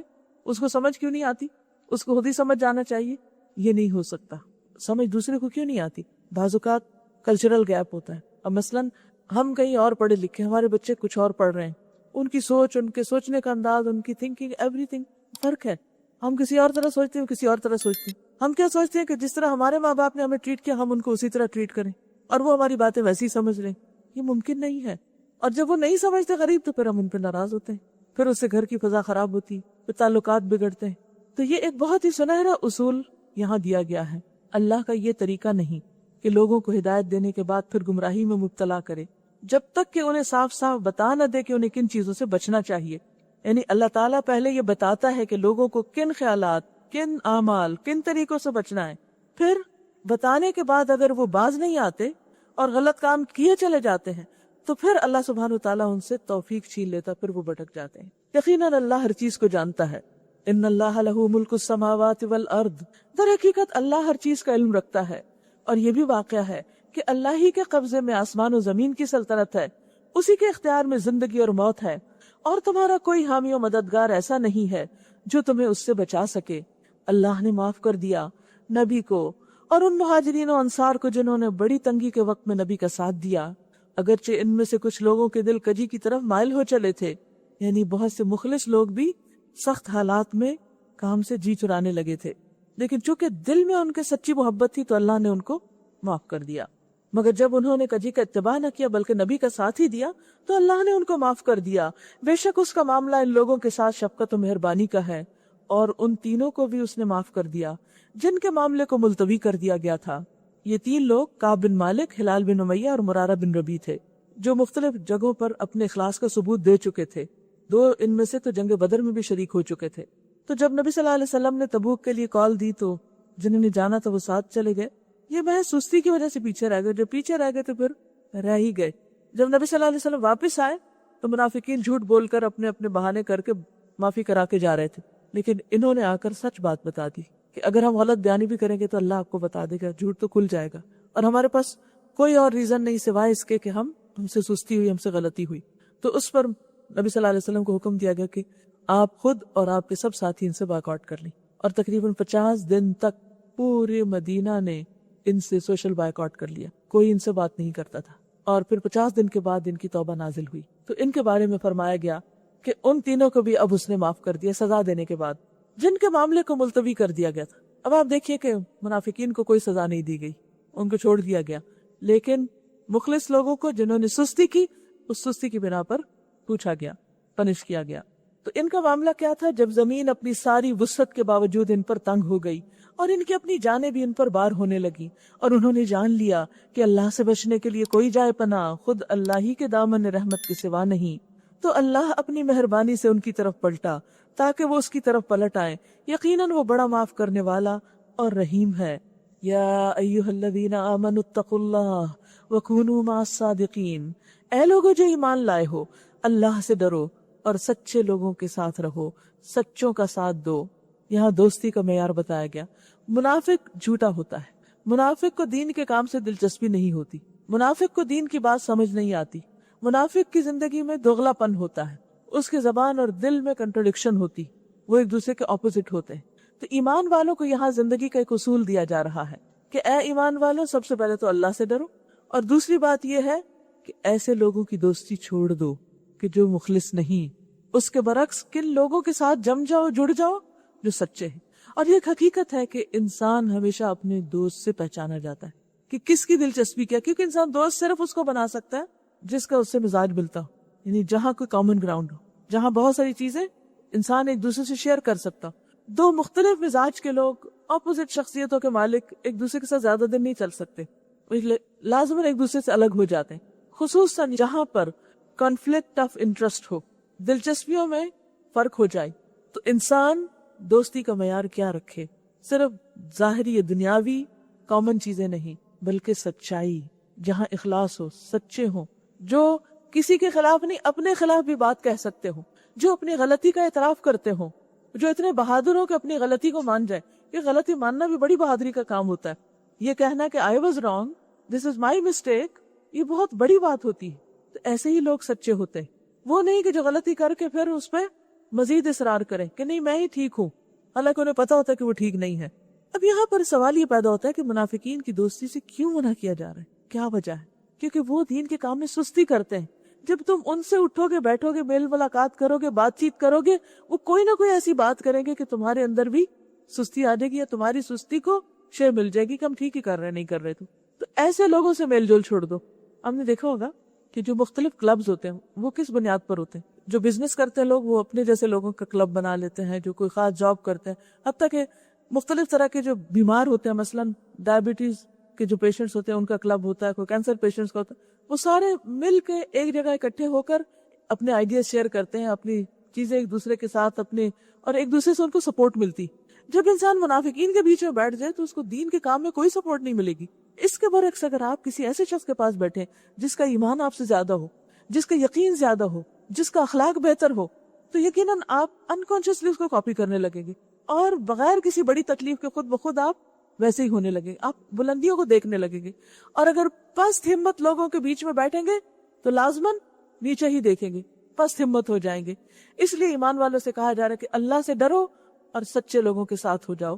مدینے کے باشندوں اور گرد و نواح کے بدویوں کو یہ ہرگز زیبا نہ تھا کہ اللہ کے رسول کو چھوڑ کر گھر بیٹھ رہتے اور اس کی طرف سے بے پرواہ ہو کر اپنے نفس کی فکر میں لگ جاتے، کیونکہ کوئی شخص مومن نہیں ہو سکتا جب تک کہ اللہ کے رسول اس کے لیے اپنے والدین، اولاد اور تمام انسانوں سے زیادہ محبوب نہ ہو جائیں. اس لیے کہ ایسا کبھی نہ ہوگا کہ اللہ کی راہ میں بھوک پیاس اور جسمانی مشقت کی کوئی تکلیف وہ جھیلیں، اور منکرین حق کو جو راہ ناگوار ہے اس پر کوئی قدم وہ اٹھائیں، اور کسی دشمن سے عداوت حق کا کوئی انتقام وہ لیں، اور اس کے بدلے ان کے حق میں ایک عمل صالح نہ لکھا جائے. کیونکہ قربانیوں میں سے ایک ایک قربانی کو اللہ قدر کی نگاہ سے دیکھتا ہے. کہ دین کے راستے میں کانٹا بھی چبھتا ہے تو اللہ اس کی قدردانی فرماتا ہے. یقیناً اللہ کے ہاں محسنوں کا حق الخدمت مارا نہیں جاتا. اسی طرح یہ بھی کبھی نہ ہوگا کہ راہ خدا میں تھوڑا یا بہت کوئی خرچ وہ اٹھائیں، اور جہاد میں کوئی وادی وہ پار کریں اور ان کے حق میں اسے لکھ نہ لیا جائے، تاکہ اللہ ان کے اس اچھے کارنامے کا انہیں صلہ عطا کرے. یعنی کبھی بھی قربانی کرتے ہوئے مت گھبراؤ، اللہ لکھتا ہے اور اسے تمہیں قیامت کے دن دکھائے گا اور اس پر تمہیں اجر عطا کرے گا، ایسا اجر کہ تم خوش ہو جاؤ گے. پھر فرمایا وَمَا كَانَ الْمُؤْمِنُونَ لِيَنْفِرُوا كَافَّةً فَلَوْلَا نَفَرَ مِنْ كُلِّ فِرْقَةٍ مِّنْهُمْ طَائِفَةٌ لِيَتَفَقَّهُوا فِي الدِّينِ وَلِيُنذِرُوا قَوْمَهُمْ إِذَا رَجَعُوا إِلَيْهِمْ لَعَلَّهُمْ يَحْذَرُونَ. اور یہ کچھ ضروری نہ تھا کہ اہل ایمان سارے کے سارے ہی نکل کھڑے ہوتے، یعنی جنگ کرنے، مگر ایسا کیوں نہ ہوا کہ ان کی آبادی کے ہر حصے میں سے کچھ لوگ نکل کر آتے اور دین کی سمجھ پیدا کرتے اور واپس جا کر اپنے علاقے کے لوگوں کو خبردار کرتے تاکہ وہ بھی بچ جاتے. چونکہ پوری صورت میں بار بار جہاد کی بات ہوئی، جنگ کی بات ہوئی، اور پھر اس کے بعد مختلف لوگوں کا جو طرز عمل ہوتا ہے اس کو کھول کر رکھ دیا گیا. اب مسلمانوں کے اندر ایک ایسا احساس ہوا کہ آئندہ کبھی کسی جنگ میں پیچھے نہیں رہنا. تو اس موقع پر ان کو کہا گیا کہ ضروری نہیں کہ سب ایک ہی کام کریں گے، کچھ لوگ میدان جنگ میں جا کے کام کرنے والے ہیں تو کچھ تعلیم کے میدان میں کام کریں گے. اور یاد رکھیے تعلیم کے میدان میں کام کرنا کسی جنگ سے کم نہیں، اس میں اپنے آپ سے بھی جہاد کرنا پڑتا ہے اور آس پاس سے بھی جہاد کرنا پڑتا ہے. انسانوں کی انسانی ذہن، اخلاق اور کردار کی تعمیر مشکل ترین، کٹھن ترین کام ہے. ایک کردار سازی ماں کرتی ہے، اس کی وجہ سے اس کا اجر باپ کے مقابلے میں 3 گنا زیادہ ہے. اسی طرح ایک کردار سازی استاد کرتا ہے اور اسی لیے اس کا مرتبہ اور مقام دوسرے لوگوں سے زیادہ ہو جاتا ہے. تو یہاں پر یہ کہا جا رہا ہے کہ مسلمانوں کی آبادیاں جاہل نہیں رہنی چاہیے، تعلیم کا ایک وسیع نیٹ ورک ہونا چاہیے. اور وہ نیٹ ورک کیسے بنے؟ کہ ایک مرکز ہو، وہاں پر ہر طرف سے نکل کے لوگ آئیں، جمع ہوں، تعلیم حاصل کریں، پھر جو آنے والے ہیں وہ وہاں سے واپس جائیں اپنے اپنے علاقوں میں اور وہاں ایسے ہی مرکز بنائیں اور وہاں کی آبادی کو وہ روشن کریں. اگر اس طریقے سے کام ہو تو آپ دیکھیں کہ کوئی علاقہ جاہل رہ ہی نہیں سکتا. آج مسلمانوں میں اگر دین کے معاملے میں جہالت ہے تو اس کی بنیادی وجہ یہی ہے. اول تو یہ کہ ایسے مراکز قائم نہیں کیے گئے کہ جہاں پر لوگ آ کر واقعی دین کی سمجھ بوجھ پیدا کریں، اور اگر کچھ ایسے ہیں بھی تو ان کا حال ایسا ہے کہ جس میں بہت سے لوگ کچھ فائدہ نہیں اٹھاتے.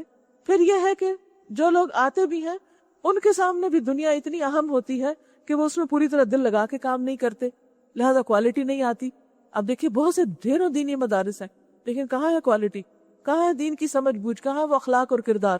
وہ چیز پیدا ہی نہیں ہوتی کہ جس سے ایسے لوگ نکلیں کہ جو واپس جا کر اوروں کو انسپائر کریں. کیونکہ طریقہ تو یہی بتایا گیا. سارے مدینہ تو نہیں آ سکتے تھے، ہر بستی سے چند لوگ ہی آ سکتے تھے، اور ایسے لوگ آئے. 300-400 کے قریب تھی اصحاب صفہ کی تعداد، جو ایک طرح سے ہاسٹل تھا اس وقت کا. وہاں وہ لوگ دن رات رہتے تھے اور مکمل تعلیم حاصل کر کے جتنی جس کے حصے میں آتی پھر وہ اپنے اپنے علاقوں میں جاتے، اور وہاں جا کر پھر وہ مسجدیں بناتے، مرکز بناتے، اور وہاں کے لوگوں کو مسلمان کرتے اور ان کو تعلیم دیتے. اور یہی ایک طریقہ ہے. اور اسی وجہ سے الہدا کا جو مشن ہے وہ بھی اسی آیت پر بیسڈ ہے کہ لوگوں کو تعلیم کے لیے اکٹھا کیا جائے، پھر جب وہ سیکھ لیں تو سیکھنے کے بعد اپنے اپنے علاقے میں جا کے دوسرے لوگوں تک پیغام پہنچائے تاکہ وہ بھی بچ جائیں. کس چیز سے بچ جائیں؟ گناہوں سے بچ جائیں، اور گناہوں سے بچ کر آخرت کی مشکل سے بچ جائیں. تو یہاں ایک طرف جنگ کی بات اور دوسری طرف تعلیم کی بات ہے. تو فرمایا کہ ضروری نہیں کہ سارے جنگ کرنے ہی نکل جائیں. ایسا کیوں نہ ہوا کہ آبادی کے ہر حصے سے کچھ لوگ نکل کر آتے. تو اس سے پتہ یہ چلتا ہے کہ ہر کمیونٹی، ہر آبادی کو فوکس کرنا چاہیے، اور وہاں جا کر لوگوں کو موٹیویٹ کر کے پڑھنے کے لیے لانا چاہیے، اور ان کو پڑھا کر واپس بھیج کر اس علاقے میں کام ہونا چاہیے. یہ مومنوں کی ذمہ داری ہے، اور اس طریقے سے لوگوں کی زندگیاں سنور سکتی ہیں. پھر فرمایا اے لوگو جو ایمان لائے ہو، جنگ کرو ان منکرین حق سے جو تم سے قریب ہیں. ایک اور اصول دیا گیا کہ قریب کے حصے کی فکر کرو. یہ نہیں کہ قریب میں تو بگاڑ ہے اور تم اصلاح کر رہے ہو کہیں دور کی. اور چاہیے کہ وہ تمہارے اندر سختی پائیں، اور جان لو کہ اللہ متقی لوگوں کے ساتھ ہے. جب کوئی نئی صورت نازل ہوتی ہے تو ان میں سے بعض لوگ مذاق کے طور پر مسلمانوں سے پوچھتے ہیں، کہو تم میں سے کس کے ایمان میں اس سے اضافہ ہوا ہے. یہ منافقوں کا حال تھا کہ بہت سے لوگ جن کو مثلا قرآن سننے سے کوئی دلچسپی نہیں ہوتی، وہ پیچھے کیا باتیں کرتے، سن تو لیا بس کوئی خاص فائدہ نہیں، بس سن لیا. اسی طرح اس دور میں جب سورت نازل ہوتی تھی کوئی، تو نبی صلی اللہ علیہ وسلم لوگوں کو اکٹھا کرتے اور ان کو پڑھ کے سناتے تھے. تو منافق بھی آ جاتے، جب کال آتی تو آ جاتے وہ بھی، اور جب باہر نکلتے تو ہنستے مذاق اڑاتے، سن لی کیا سنا، کچھ فائدہ ہو کچھ نہیں ہوا. اس کا جواب یہ ہے کہ جو لوگ ایمان لائے ہیں ان کے ایمان میں تو فی الواقع ہر نازل ہونے والی صورت نے اضافہ ہی کیا.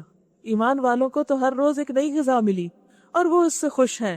البتہ جن لوگوں کے دلوں کو نفاق کا روگ لگا ہوا تھا، بیماری تھی منافقت کی، ان کی پچھلی نجاست پر ہر نئی صورت نے ایک اور نجاست کا اضافہ کر دیا. یعنی جو پہلے بگاڑ تھا اس سے مزید ان کے اندر اور بگاڑ آ گیا. ایک ہی دوا ہوتی ہے، دو لوگوں پر مختلف طرح اثر کرتی.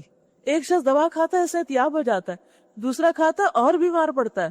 کس چیز کا فرق ہے؟ دوا تو ایک ہی تھی، دو لوگوں نے مختلف طرح ریاکٹ کیا، تو فرق ان کے اندر ہوتا. جیسا انسان کا دل ہوتا ہے ویسے ہی اللہ کی کتاب اس پہ اثر کرتی. قصور کسی کتاب میں نہیں ہے، قصور اپنے اندر ہے، کمی اپنے اندر ہے، خرابی اپنے اندر ہے. اور آپ نے دیکھا ہوگا کہ جب کوئی شخص زیادہ بیمار ہوتا ہے تو اس کو غذا بھی نقصان دیتی، وہ جو کچھ کھاتا وہ بھی اس کے لیے نقصان دے. اس کو دوا کی ہائی ڈوز بھی زیادہ نقصان دیتی، ہلاکت کی طرف لے جاتی. آپ نے دیکھو کہ ایک انجیکشن ایک کو لگتا ہے وہ ٹھیک ہوتا ہے، دوسرے کو لگتا ہے ریاکشن ہو جاتا تھا کہ ڈیتھ تک ہو جاتی ہے، باڈی نے ریاکٹ کر دیا. تو اسی طرح کچھ لوگوں کے اندر جب ایمان اور تقوی نہیں ہوتا تو وہ اللہ کا کلام سن کر ریاکٹ کرتے ہیں، یعنی نیگیٹولی ریاکٹ کرتے ہیں، اور وہ کہتے ہیں اس سے کوئی فائدہ نہیں، اور وہ اپنا کوئی انٹرسٹ اس میں شو نہیں کرتے. اگر ہمارے بھی دلوں کی یہ کیفیت ہے تو ہمیں ہوشیار ہو جانا چاہیے، الرٹ ہونا چاہیے، اپنا جائزہ لینا چاہیے کہ کہیں ایسا تو نہیں کہ یہ میری ہی بات ہو رہی ہو، اور اس کیفیت سے نکلنا چاہیے. اور اپنے نفاق کو دور کرنے کے لیے اللہ سے خوب دعا مانگنی چاہیے کہ اللہ ہمارے دلوں کو نرم کر دے اور ان کو کھول دے تاکہ حق اور ہدایت سمجھ آ جائے. اور اگر انسان توبہ نہیں کرتا تو پھر کیا ہوتا ہے؟ اور وہ مرتے دم تک کفر ہی میں مبتلا رہے. کیا یہ لوگ دیکھتے نہیں کہ ہر سال 1-2 مرتبہ یہ آزمائش میں ڈالے جاتے ہیں؟ آپ نے دیکھا ہوگا ہر انسان پر زندگی میں ہر سال کوئی نہ کوئی بیماری آتی ہے، کبھی بخار ہو جاتا ہے، کبھی فلو ہوتا ہے، کبھی کوئی ٹوٹ پھوٹ ہوتی ہے، کوئی مال کا نقصان ہوتا ہے. یہ ہر ایک کی آزمائش ہوتی ہے. لیکن جو لوگ اللہ کی طرف راغب ہوتے ہیں وہ اس سے سنبھل جاتے ہیں اور ان آزمائشوں سے اللہ سے اور قریب ہو جاتے ہیں. مگر اس پر بھی نہ توبہ کرتے ہیں، نہ کوئی سبق لیتے ہیں. جب کوئی صورت نازل ہوتی ہے تو یہ لوگ آنکھوں ہی آنکھوں میں ایک دوسرے سے باتیں کرتے ہیں کہ کہیں کوئی تم کو دیکھ تو نہیں رہا، پھر چپکے سے نکل بھاگتے ہیں. اللہ نے ان کے دل پھیر دیے کیونکہ یہ ناسمجھ لوگ ہیں. لَقَدْ جَاءَكُمْ رَسُولٌ مِّنْ أَنفُسِكُمْ عَزِيزٌ عَلَيْهِ مَا أَنِتُّمْ حَرِيصٌ عَلَيْكُمْ بِالْمُؤْمِنِينَ رَءُوفٌ رَحِيمٌ. دیکھو تم لوگوں کے پاس ایک رسول آیا ہے جو خود تم ہی میں سے ہے، تمہارا نقصان میں پڑنا اس پر شاق ہے، تمہاری فلاح کا وہ حریص ہے. اچھے لیڈر کی صفات کہ وہ اپنے ساتھیوں اور اپنے زیر دستوں کے ساتھ کیسے ہوتا ہے کہ اس سے برداشت ہی نہیں ہوتا کہ وہ کوئی نقصان اٹھائیں، اس کے ساتھ ہی کسی نقصان میں پڑے، وہ دین کے کام میں، خیر میں، بھلائی میں پیچھے رہیں۔ ہم اپنے آپ کو بھی دیکھیں، جب ہمارا کوئی ساتھی پیچھے رہ جائے تو کیا ہمیں کوئی تکلیف ہوتی؟ اور پھر تمہاری فلاح کا حریص ہے، جب تک ہم لوگوں کی کامیابی کے حریص نہیں ہو جائیں کہ یہ نقصان سے بچ جائیں، یہ بھی کامیاب ہو جائے اور اس کو بھی جنت مل جائے اور اس کو بھی بڑا درجہ مل جائے اور یہ نیکی میں آگے مل جائے، اس وقت تک ہم کسی بھی ذمہ داری کا حق ادا نہیں کر رہے۔ ایمان لانے والوں کے لیے وہ شفیق اور رحیم ہے۔ نبی صلی اللہ علیہ وسلم کی اگرچہ صفت بیان ہو رہی ہے لیکن اس میں سبق ہے ہر لیڈر کے لیے، ہر لیڈرشپ کے لیے سبق کہ اگر وہ لوگوں سے کام لینا چاہتا ہے تو اس کو کیا ہونا پڑے گا؟ رحیم اور شفیق، مہربان، جو دلوں کو موہنے والا ہو۔ کہتے ہیں نا، کوئی کارواں سے ٹوٹا کوئی بدگماں حرم سے، کہ میر کارواں میں نہیں ہوئے دل نوازی، کہ کوئی کارواں سے ٹوٹا یعنی ساتھ چلنے والوں میں سے کوئی پیچھے رہ گیا، اور کوئی حرم سے بدگمان، حرم کہتے ہیں مرکز کو، یعنی کوئی دینی مرکز، مسجد، ادارہ وغیرہ، اس سے بدگمان۔ کیوں؟ کہ میر کارواں میں جو قافلے کا جو لیڈر ہے، سردار ہے، اس میں ہوئے دل نوازی نہیں، وہ دل نوازی کرنا نہیں جانتا، وہ دلوں کو جیتنا نہیں جانتا۔ تو آپ کسی بھی کیپیسٹی میں، آپ استاد ہیں، آپ کوئی ذمہ دار ہیں، تو اپنے اندر یہ کوالٹیز پیدا کیجئے کہ لوگوں کی حد درجہ خیر خواہی، انکنڈیشنل محبت، وہ کچھ بھی کریں آپ نے معاف کرتے جانا ہے اور آپ نے ان کے لیے ان کی کامیابی کا حریص ہونا ہے۔ دیکھیں بچے ماں کو کتنا ستاتے ہیں، لیکن مائیں کیا باز آ جاتی ہیں پھر کہ اب یہ تنگ کر رہا ہے تو میں اس کو چھوڑ رہی ہوں، یہ چاہے تو پی لو، پھر بھی تڑپتے ہیں کہ کسی طرح کامیاب ہو جائیں۔ اور اسی طرح کتنی شفقت ہوتی، ذرا سا ان کو دکھ درد ہو جائے، پریشان ہو جائے، تاکہ آپ کی مار سے ہی، اور اگر وہ زیادہ رونے لگے تو آپ ہی کے دل دکھنے لگے گا، حالانکہ مارا بھی آپ نہیں ہوگا، خیر یہاں تو مار نہیں سکتے لیکن پھر بھی اندر اندر لگا جاتے ہیں۔ فَإِن تَوَلَّوْا فَقُلْ حَسْبِيَ اللَّهُ، پھر اگر یہ لوگ تم سے منہ پھیرتے ہیں تو کہہ دیجئے میرے لیے بس اللہ کافی ہے، لا الہ الا ہو، کوئی معبود نہیں مگر وہ، علیہ توکلت، اسی پہ میں نے بھروسہ کیا، وہو رب العرش العظیم، اور وہ مالک ہے عرش عظیم کا۔ ایک حدیث میں آتا ہے کہ جو شخص صبح شام یہ 7 دفعہ پڑھے گا تو اللہ تعالیٰ اس کو دنیا اور آخرت کے تمام اہم کاموں میں کافی ہوگا۔ اب دیکھیے کہ ایک طرف رسول اپنی ساری ذمہ داری پوری کر رہا ہے، پھر بھی کچھ لوگ جو ہیں جیسے منافق، وہ راضی ہوتے ہی نہیں۔ فرمایا کہ آپ تو اپنے کرنے کے سارے کام کریں، اس کے باوجود اگر منہ موڑے کوئی، پھر بھی نہیں کوئی سنتا اور مانتا، تو پھر کہو مجھے اللہ کافی ہے، تمہارے بغیر بھی کام چل جائے گا۔ اللہ کے دین کا کام کسی کا محتاج نہیں ہوتا، وہ چلتا رہتا ہے۔ سورۃ یونس، بسم اللہ الرحمن الرحیم، الف لام را، تلک آیات الکتاب الحکیم۔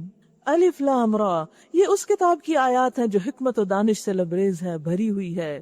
کیا لوگوں کے لیے یہ ایک عجیب بات ہو گئی کہ ہم نے خود انہی میں سے ایک آدمی کو اشارہ کیا کہ غفلت میں پڑے ہوئے لوگوں کو چونکا دے۔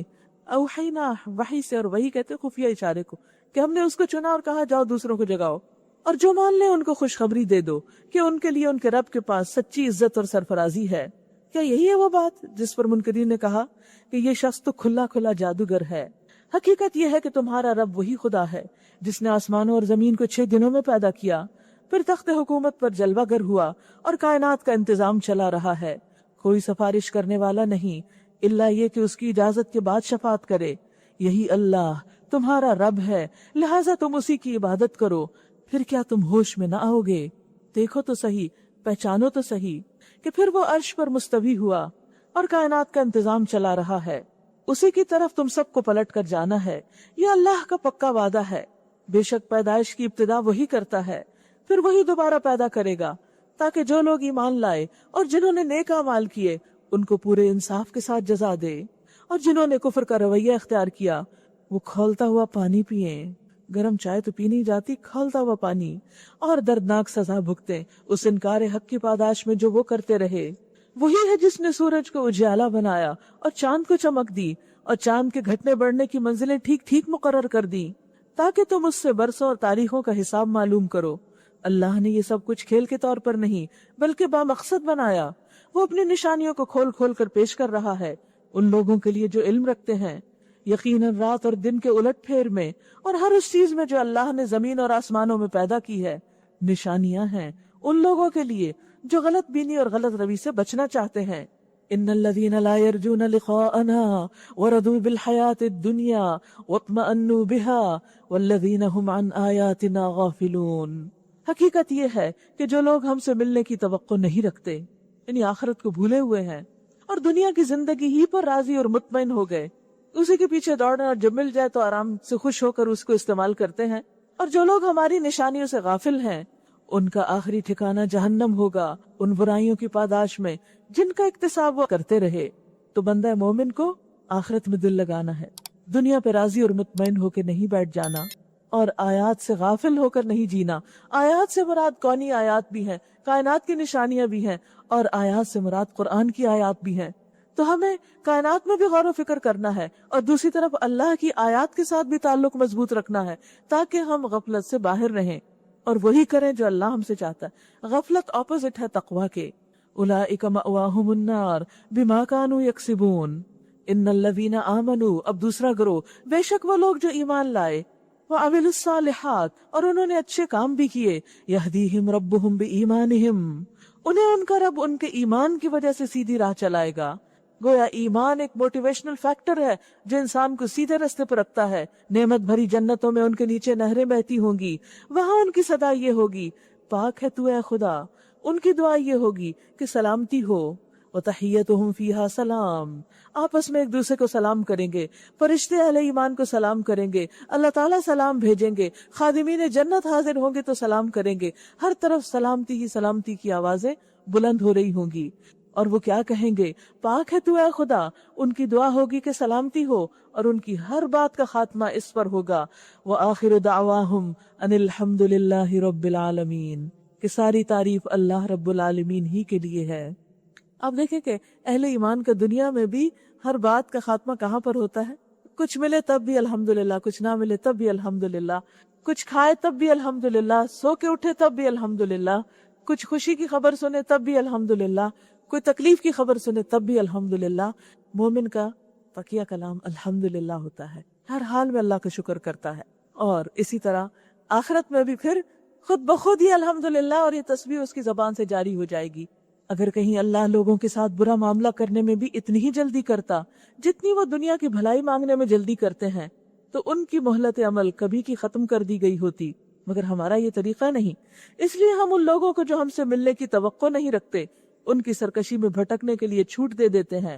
انسان کا حال یہ ہے کہ جب اس پر کوئی سخت وقت آتا ہے تو کھڑے اور بیٹھے اور لیٹے ہم کو پکارتا ہے. ہم سب کا بھی یہی حال ہے کہ جب تکلیف آتی ہے تو پھر خوب خوب دعائیں کرتے ہیں، خود بھی نہیں صرف اوروں کو بھی کہتے ہیں. پھر کچھ اور سوچتا ہی نہیں، بعض اوقات پینک ہو جاتے ہیں کہ کیوں نہیں دعا سنی جا رہی، بس ابھی فوراً ہو جائے اور جیسا ہم چاہتے ہیں ویسا ہی ہو جائے.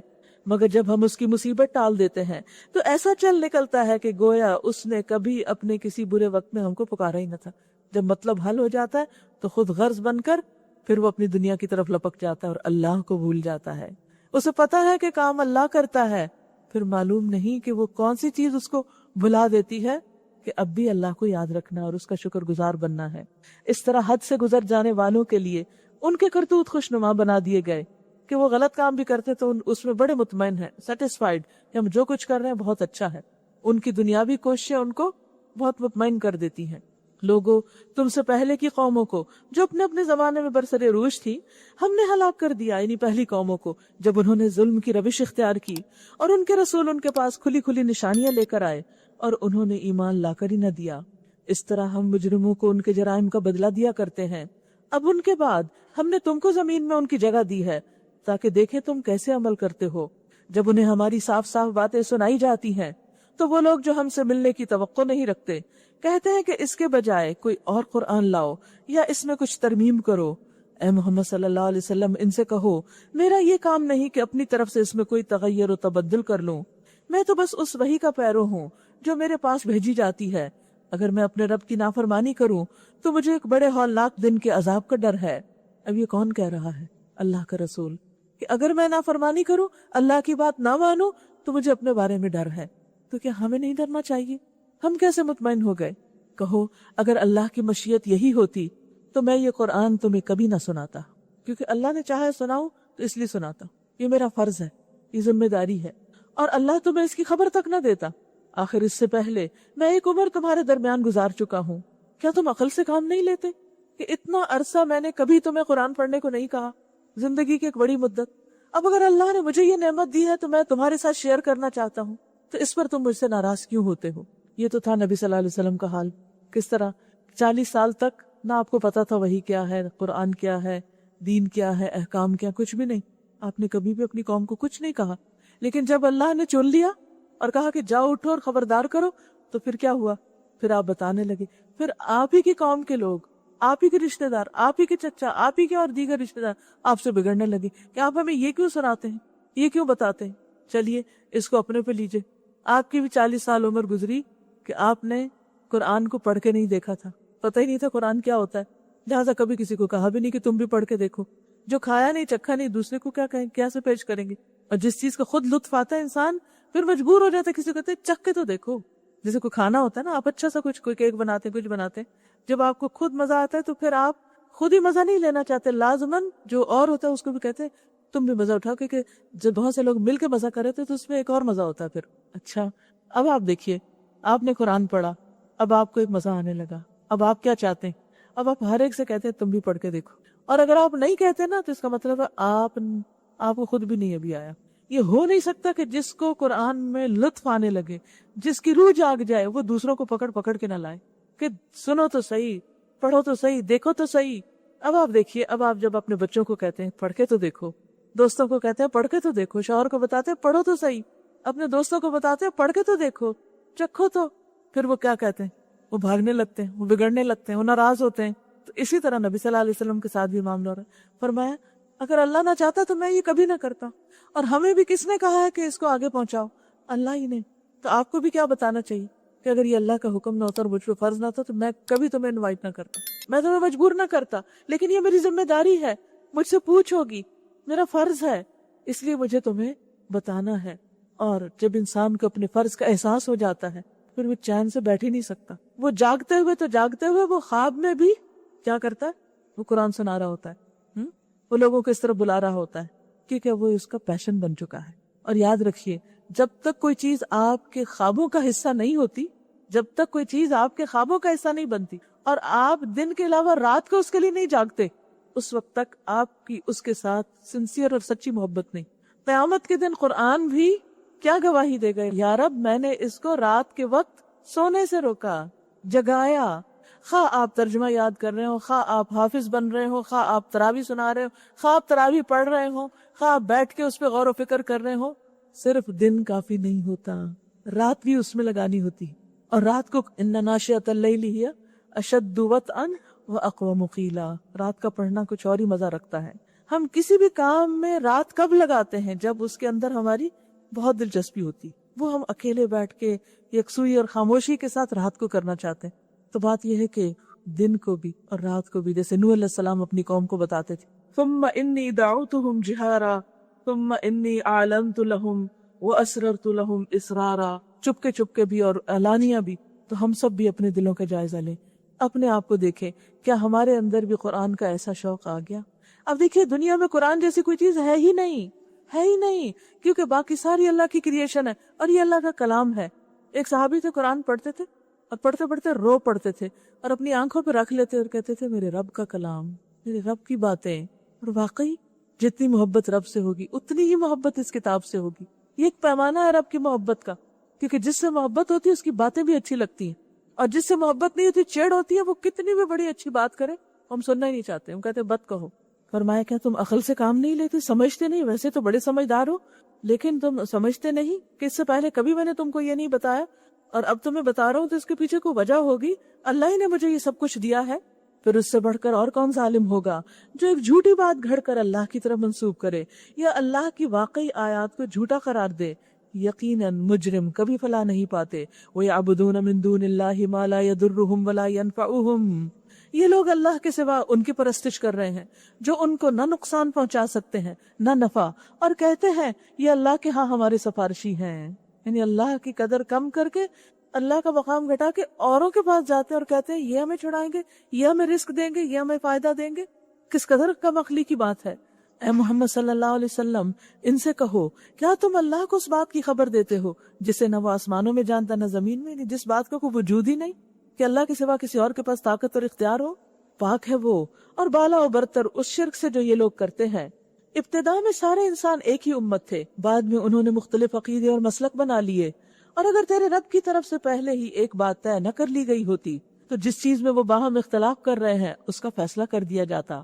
اور یہ جو وہ کہتے ہیں کہ اس نبی پر اس کے رب کی طرف سے کوئی نشانی کیوں نہ اتاری گئی، تو ان سے کہو غیب کا مالک و مختار تو اللہ ہی ہے، اچھا انتظار کرو، میں بھی تمہارے ساتھ انتظار کرتا ہوں۔ یعنی نبی صلی اللہ علیہ وسلم کی بات کیوں نہیں مانتے تھے؟ کیونکہ وہ ان سے مطالبہ کرتے تھے کہ ہماری مرضی کے مطابق کوئی معجزہ اور نشانی دکھاؤ۔ بھئی قرآن خود ایک بہت بڑا معجزہ ہے۔ لوگوں کا حال یہ ہے کہ مصیبت کے بعد جب ہم ان کو رحمت کا مزہ چکھاتے ہیں تو فوراً ہی وہ ہماری نشانیوں کے معاملے میں چال بازیاں شروع کر دیتے ہیں، یعنی اور تعویلیں کرنے لگتے ہیں۔ ان سے کہو اللہ اپنی چال میں تم سے زیادہ تیز ہے، ٹھیک ہے؟ کب تک اللہ کو ایسے دھوکہ دو گے؟ اس کے فرشتے تمہاری سب مکاریوں کو قلم بند کر رہے ہیں، لکھ رہے ہیں۔ وہ اللہ ہی ہے جو تم کو خشکی اور تری میں چلاتا ہے۔ چنانچہ جب تم کشتیوں میں سوار ہو کر باد موافق پہ فرحاں و شاداں سفر کر رہے ہوتے ہو اور پھر یکا یک باد مخالف کا زور ہوتا ہے اور ہر طرف سے موجوں کے تھپیڑے لگتے ہیں اور مسافر سمجھ لیتے ہیں کہ طوفان میں گر گئے، اس وقت سب اپنے دین کو اللہ ہی کے لیے خالص کر کے اس سے دعائیں مانگتے ہیں کہ اگر تو نے ہم کو اس بلا سے نجات دی تو ہم تیرے شکر گزار بندے بنیں گے۔ دیکھیے کہ انسان کچھ ایسی چیز ہے کہ ایک حد سے زیادہ پین، دکھ، درد، تکلیف برداشت نہیں کر سکتا۔ تو جب وہ دیکھتا ہے کہ کوئی چیز اس کی وسعت سے یا ہمت سے بڑھ رہی ہے تو پھر وہ چیخ اٹھتا ہے۔ وہ نارمل آواز میں بات نہیں کر سکتا، وہ نارمل نہیں رہتا، کتنا بھی کوئی برداشت کرنے والا انسان ہو۔ پین کا ایک لیول ہوتا ہے نا، کچھ لیولز ہوتے ہیں جس کو آپ خاموشی سے برداشت کرتے رہتے ہیں، کچھ ہوتے ہیں جس میں آپ تھوڑی ہائی ہوئی کرتے ہیں، کچھ ایسے ہوتے ہیں جس میں آپ کی چیخیں نکلتی ہیں۔ سب انسان کی زندگی میں ایسا مرحلہ آتا ہے نا، اس وقت آپ کو بھول جاتا ہے کہ او میں کیسے لگ رہی ہوں، تھوڑا دیکھتے ہیں میں کیسے لگ رہی ہوں، میں کہاں کھڑی ہوں، میں نہیں، وہ آپ بھری مجلس میں کھڑے ہیں تو آپ چیخ پڑیں گی کیونکہ آپ کی برداشت سے باہر ہے۔ تو وہ جو چیخنے کا وقت ہے نا، وہ آپ کی اصلیت ہے، وہ آپ کے اندر کی چیزیں جو باہر آ گئی، وہ آپ کا وہ لیول ہے۔ کوئی پہلے ہی درجے پہ چیخ پڑتے، کوئی دوسرے پہ، کوئی تیسرے پہ، کوئی آخری پہ جا کے۔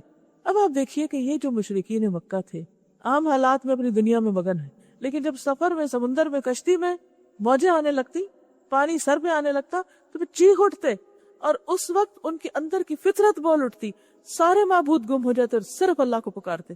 اس وقت کچھ اور یاد نہیں رہتا، جیسے عام انسان کو دنیا میں چیخ کے وقت ماحول یاد نہیں رہتا، سارے سہارے بھول جاتے ہیں، کوئی پرواہ نہیں ہوتی کوئی کیا کہے گا، نہ کسی شرمندگی کا ڈر ہوتا ہے، نہ کوئی خوف ہوتا ہے۔ اس وقت کس کی فکر ہوتی ہے؟ صرف اپنی جان بچانے کی۔ اسی طرح سمندر میں جہاں کوئی اور نہیں ہوتا تو پھر ان کو کیا ہوتا ہے؟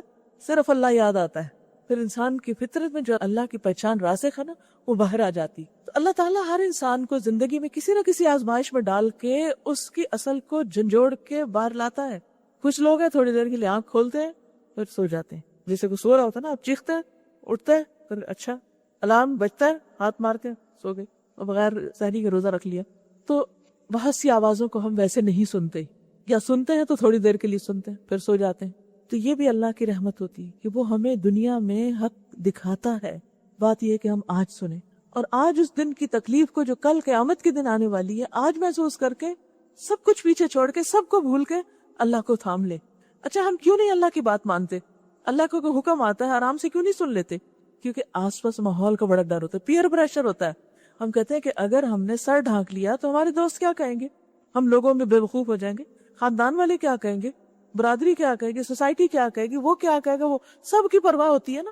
بالکل اسی طرح جب آپ کسی شادی پہ جاتے ہیں، کسی پارٹی میں جاتے ہیں، بہت بند سور ٹھن کے سب کچھ، بس ایک اور ہی حلیے میں جاتے ہیں، اصلی نہیں ہوتے نا، وہاں کچھ اور ہوتے ہیں، اور باتیں بھی بڑے مصنوعی انداز میں، اور اٹھنا بیٹھنا ہر چیز مصنوعی ہو جاتا ہے۔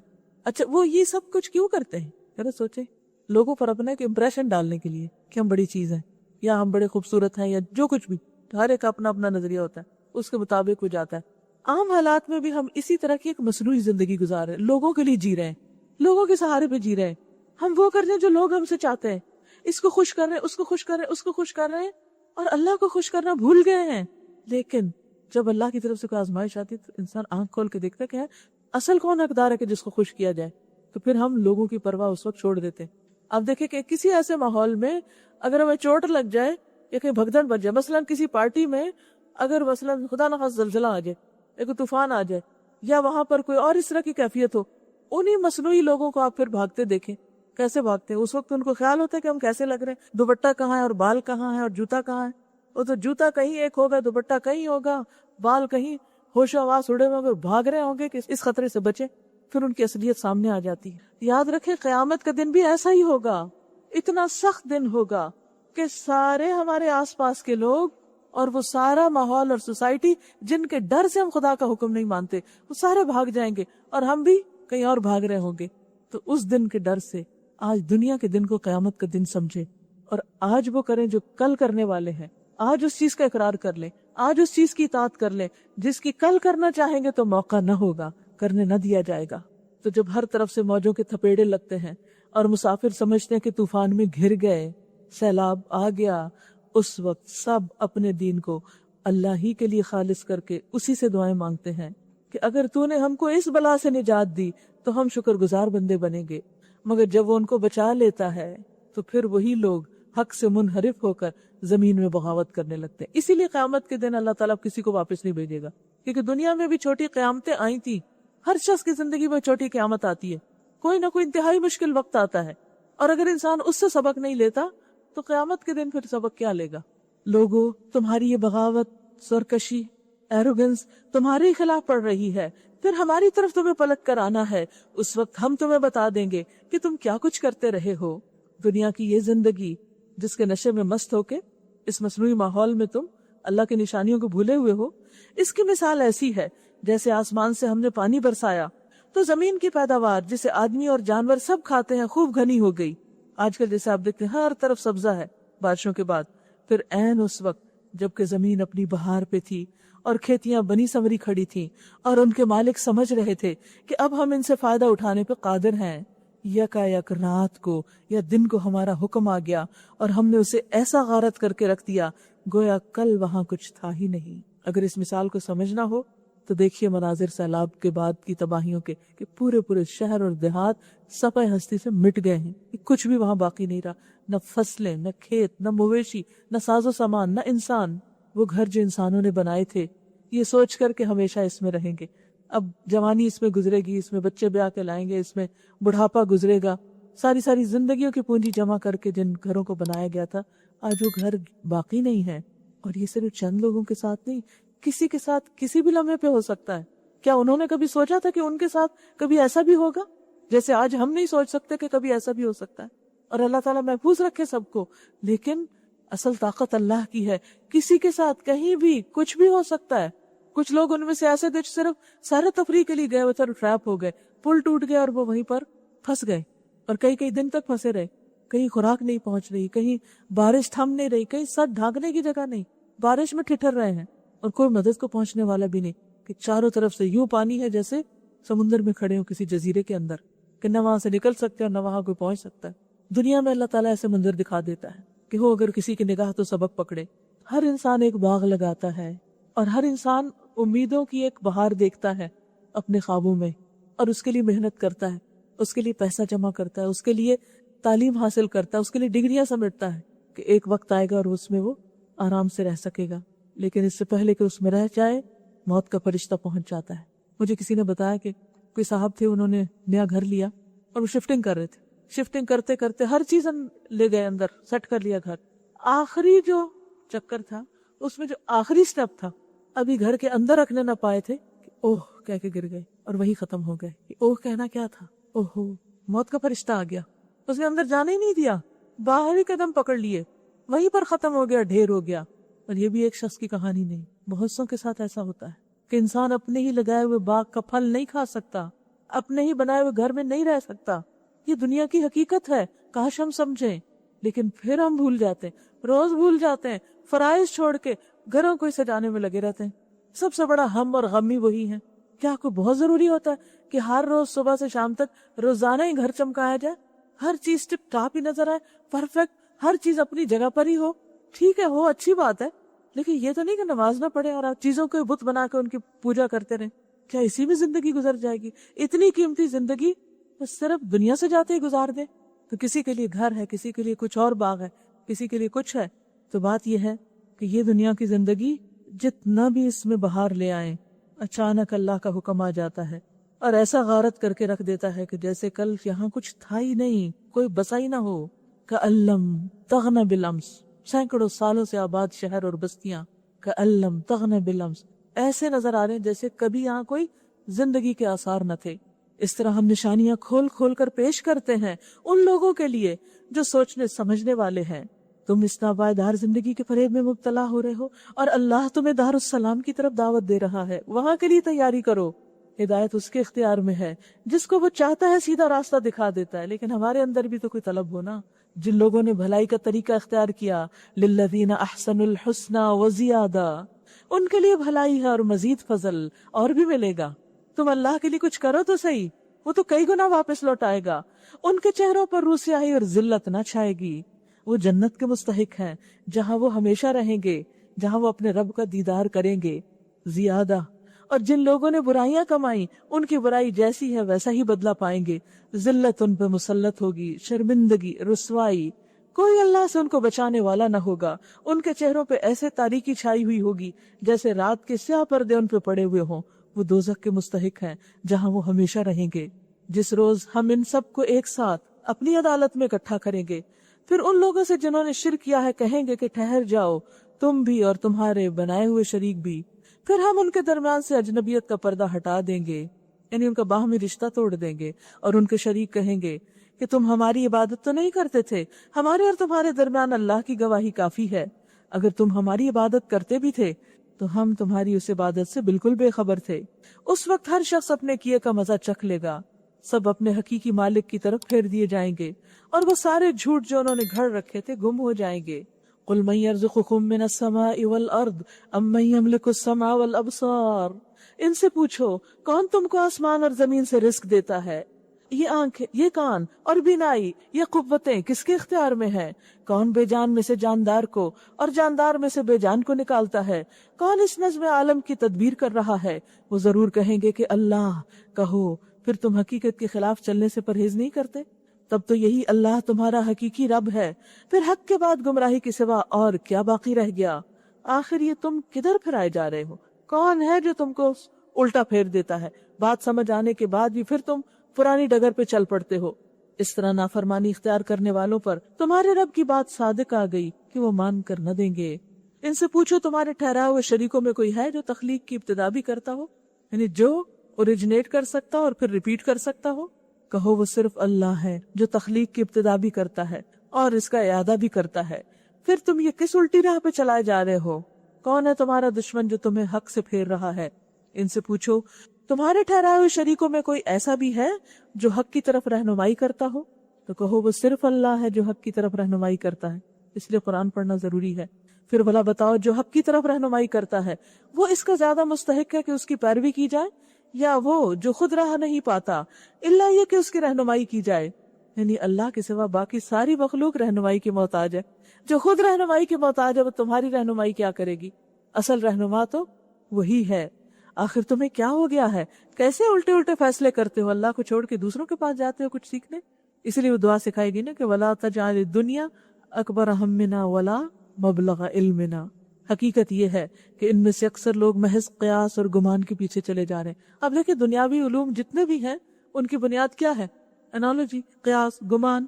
کچھ چیزوں کو ٹیسٹ کرتے ہیں، وقتی طور پر نظریہ قائم کرتے ہیں اور اس کے بعد پھر اس کو الٹا دیتے ہیں، پھر کوئی اور نئی ریسرچ آ جاتی، پھر کوئی نئی ریسرچ آ جاتی۔ تو اگر نئی ریسرچ نے کچھ اور بتایا اس کا مطلب پچھلی باتیں تو وہم و گمان تھی نا، پھر گمان ہی تھا، حقیقت تو نہ تھی۔ اگر حقیقت ہوتی تو نہ بدلتی۔ صرف ایک اللہ کا کلام ہے جو اصل حقیقت ہے، جس میں کوئی تبدیلی نہیں۔ اس لیے لا ریب فیہ، اس میں کوئی شک نہیں، اس پر پورے یقین کے ساتھ اس سے ہدایت حاصل کرنی چاہیے۔ حقیقت یہ ہے کہ ان میں سے اکثر لوگ محض قیاس اور گمان کے پیچھے چلے جا رہے ہیں، حالانکہ گمان حق کی ضرورت کو کچھ بھی پورا نہیں کرتا۔ یعنی اپنے گمان اور خیال اور آراء سے آپ حق کو نہیں پا سکتے۔ میرا خیال ہے میں ٹھیک ہی کر رہا ہوں، دنیا کے معاملوں میں تو ہو سکتا ہے لیکن دین کے معاملے میں نہیں۔ میرا خیال کچھ نہیں، خیال وہی ٹھیک ہے جو قرآن و سنت کے مطابق ہے۔ جو کچھ یہ کر رہے ہیں اللہ اس کو خوب جانتا ہے، اور یہ قرآن وہ چیز نہیں جو اللہ کی وحی اور تعلیم کے بغیر تصنیف کر لیا جائے، بلکہ یہ تو جو کچھ پہلے آ چکا تھا اس کی تصدیق اور الکتاب کی تفصیل ہے۔ اس میں کوئی شک نہیں کہ یہ فرما روائے کائنات کی طرف سے ہے۔ کیا یہ لوگ کہتے ہیں پیغمبر نے اسے خود تصنیف کر لیا، خود گھڑ لیا؟ کہو اگر تم اپنے اس الزام میں سچے ہو تو ایک صورت اس جیسی بنا لاؤ، اور ایک خدا کو چھوڑ کر جس کو پکار سکتے ہو اپنی مدد کے لیے بلا لو۔ اصل یہ ہے کہ جو چیز ان کے علم کی گرفت میں نہیں آئی اور جس کا مال بھی ان کے سامنے نہیں آیا، اس کو انہوں نے خواہ مخواہ اٹکل بچوں جھٹلا دیا، یعنی بغیر ٹیسٹ کیے جھٹلا دیا۔ اسی طرح تو ان سے پہلے کے لوگ بھی جھٹلا چکے ہیں۔ پھر دیکھ لو کہ ان ظالموں کا کیا انجام ہوا۔ ان میں سے کچھ لوگ ایمان لائیں گے اور کچھ نہیں لائیں گے، اور تیرا رب ان مفسدوں کو خوب جانتا ہے۔ اگر یہ تجھے جھٹلاتے ہیں تو کہہ دے کہ میرا عمل میرے لیے ہے اور تمہارا عمل تمہارے لیے، جو کچھ میں کرتا ہوں اس کی ذمہ داری سے تم بری ہو، اور جو کچھ تم کر رہے ہو اس کی ذمہ داری سے میں بری ہوں۔ یعنی میرا کام ہے پہنچا دینا، پھر جو کچھ تم کرو گے اس کے ذمہ دار خود قرار پاؤ گے۔ ان میں سے بہت سے لوگ ہیں جو تیری بات سنتے ہیں، مگر کیا تو بہروں کو سنائے گا خواہ وہ کچھ نہ سمجھتے ہو؟ اس کا مطلب یہ ہے کہ سن کے جو سمجھے نا وہ گویا سن ہی نہیں رہا، وہ بہروں کی طرح۔ وَمِنْهُمْ مَن يَنظُرُ إِلَيْكَ، ان میں سے بہت سے لوگ ہیں جو تجھے دیکھتے ہیں، سر ہلاتے ہیں، کہتے ہیں ہاں ہاں بالکل ٹھیک ہے، مگر کیا تو اندھوں کو راستہ بتائے گا خواہ انہیں کچھ نہ سوچتا ہو؟ کئی دفعہ ایسا ہوتا ہے نا، آپ کو بات کرے تو دوسرا شخص سر ہلا رہا تھا، اگر اس کو پوچھے کیا کہا تو کہے گا ہے ذرا دوبارہ کہیں۔ حقیقت یہ ہے کہ اللہ لوگوں پر ظلم نہیں کرتا، لوگ خود ہی اپنے اوپر ظلم کرتے ہیں۔ آج یہ دنیا کی زندگی میں مست ہیں، اور جس روز اللہ ان کو اکٹھا کرے گا تو یہی دنیا کی زندگی انہیں ایسے محسوس ہوگی گویا یہ محض ایک گھڑی بھر آپس میں جان پہچان کو ٹھہرے تھے۔ یہ ہے دنیا کی زندگی۔ 60-100 سال کی زندگی جب پیچھے پلٹ کے انسان دیکھتا ہے تو بس 1 منٹ کی زندگی ہے، ایک لمحہ۔ میں کبھی سے رک کے سوچ کے اچھا یہ جو وقت ہے، یہ جو وقت ہے، یہ جو وقت ہے، تو اس کو کیچ کرنے کی کوشش کرتی ہوں، کیچ نہیں ہوتا۔ وقت آتا جاتا ہے، گزرتا جاتا ہے، دوڑ رہا ہے دوڑ رہا ہے دوڑ رہا ہے، اب جتنا بھی پیچھے مرضی بھاگے اس کے، لیکن وہ دوڑ رہا ہے۔ تو پھر میں سوچتی ہوں اصل وقت کیا ہے میرے پاس، اصل وقت کتنا ہے؟ یہ لمحہ بس جو اس وقت میں گزار رہی، جو گزر چکا تو ہاتھ سے نکل گیا۔ میں جو بھی کروں، پوری دنیا کی دولت خرچ کروں، وہ 1 منٹ بھی واپس نہیں لا سکتا، اور آئندہ جو آنے والا ہے وہ تو ابھی آیا ہی نہیں، ہاتھ میں ہی نہیں۔ جو چیز ہاتھ میں نہیں وہ آپ کی نہیں۔ میرا کیا ہے یہ لمحہ جو اس وقت میرے پاس ہے، اور مجھ سے دیکھا جا رہا ہے کہ میں اس وقت کیا کرتی ہوں۔ بہت سے لوگ ماضی کے غموں میں کھوئے رہتے ہیں، کچھ لوگ آئندہ کے خواب دیکھنے میں کھوئے رہتے ہیں، اور جو موجودہ وقت ہوتا ہے اس کو گنواتے چلے جاتے ہیں۔ حالانکہ ہماری زندگی بس یہی لمحہ ہے۔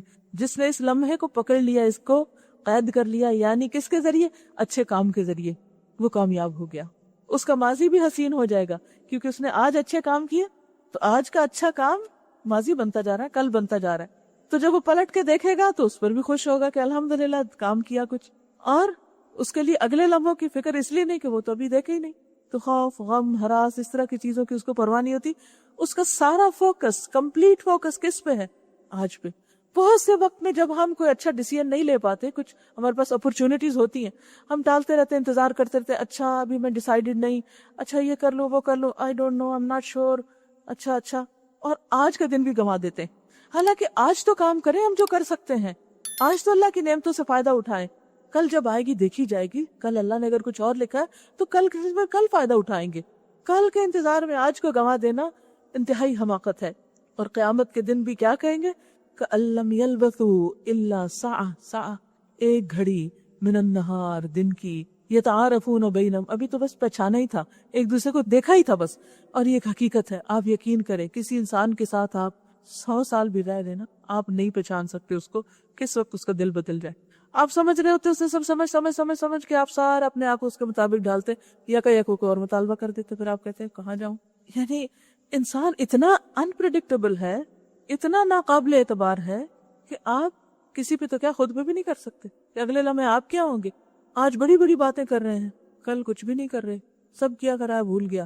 تو دنیا کی زندگی کی حقیقت یہی ہے، لوگوں کو سمجھنے میں ہی نہ رہ جائیں، جو کرنا ہے کر لیں، ان کی غلطیاں معاف کر کے کرتے جائیں کام اپنا، اور اس انتظار میں نہ رہ جائیں جب یہ ٹھیک ہو جائیں گے تو پھر میں بہت آرام سے کام کروں، انہوں نے کوئی نہیں ہونا ہے۔ آپ انہیں کر لیں گے، تھوڑی دیر پھر بگڑے ہوئے ہوں، جو کرنا ہے وہ کر لیں، کسی بھی وجہ سے اپنی زندگی ضائع نہ کریں، ان لمحات کو ہاتھ سے نہ جانے دیں۔ Be productive, be proactive, اپنا ہر وقت سوچ کے رکھیں کہ آگے کیا کرنا ہے، آگے کیا کرنا ہے، آگے کیا کرنا ہے، کیونکہ ہر شخص کو دن میں 24 گھنٹے ملتے ہیں، سب غریب، امیر، جاہل، عالم، سب کو برابر کی دولت تقسیم ہوتی ہے۔ اینڈ آف دا ڈے کوئی فائدے میں ہوتے ہیں، کوئی لاس میں، اور آج تو پتہ نہیں چل رہا نا کہ ہم کہاں کھڑے ہیں۔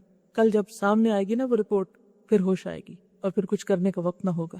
تو اس لیے ہر غیر ضروری چیز سے اپنے آپ کو بچا کر ضروری اور اہم ترین پر فوکس کر لیں۔ اور اسپیشلی رمضان میں دیکھیں یہ لمحے اور بھی قیمتی ہوتے ہیں نا، کیونکہ سارا دن عبادت سے ہوتے ہیں، سارا دن دعائیں قبول ہوتی ہیں، سارا دن اچھے کام میں ہوتے ہیں۔ ان لمحوں سے اور زیادہ فائدہ اٹھائیں کہ اس میں مزید اور کیا ہو سکتا ہے۔ لغو باتوں میں، فضول چیزوں میں، ادھر ادھر کی، ان سے اپنے آپ کو محفوظ رکھیں۔ قد خسر الذین کذبوا بلقاء اللہ تحقیق خسارے میں پڑ گئے وہ لوگ جنہوں نے اللہ کی ملاقات کو جھٹلا دیا اور ہرگز وہ راہ راست پہ نہ تھے۔ اپنے آپ سے پوچھیں کہ آپ کو واقعی یقین ہے کہ اللہ کے سامنے کھڑے ہونے جا کے اور اسے پوچھنا ہے؟ کسی انسان کے بارے میں بھی جب یقین ہوتا ہے نا کہ اس نے پوچھنا ہے تو ہمارے کام کی کوالٹی کیسے ہو جاتی ہے۔ جن دفتروں میں فالو اپ ہوتا ہے نا کوئی پوچھنے والا ہوتا ہے وہاں سب سیدھے رہتے ہیں، اور جن کو کوئی پوچھتا نہیں وہ اپنی منمانی کرتے ہیں۔ اگر استاد سبق نہ سنے کتنے طالب علم سبق یاد کریں؟ اگر امتحان نہ ہو تو کتنے لوگ پڑھیں ایمانداری سے؟ نہیں۔ تو یہ بہت ضروری ہے کہ ہمارے دل میں ہر وقت یقین ہو کہ ایک دن خدا کے سامنے کھڑے ہونا ہے، اس سے کوئی بھی بچ کے جا ہی نہیں سکتا، کوئی اس جگہ کو پار کر ہی نہیں سکتا۔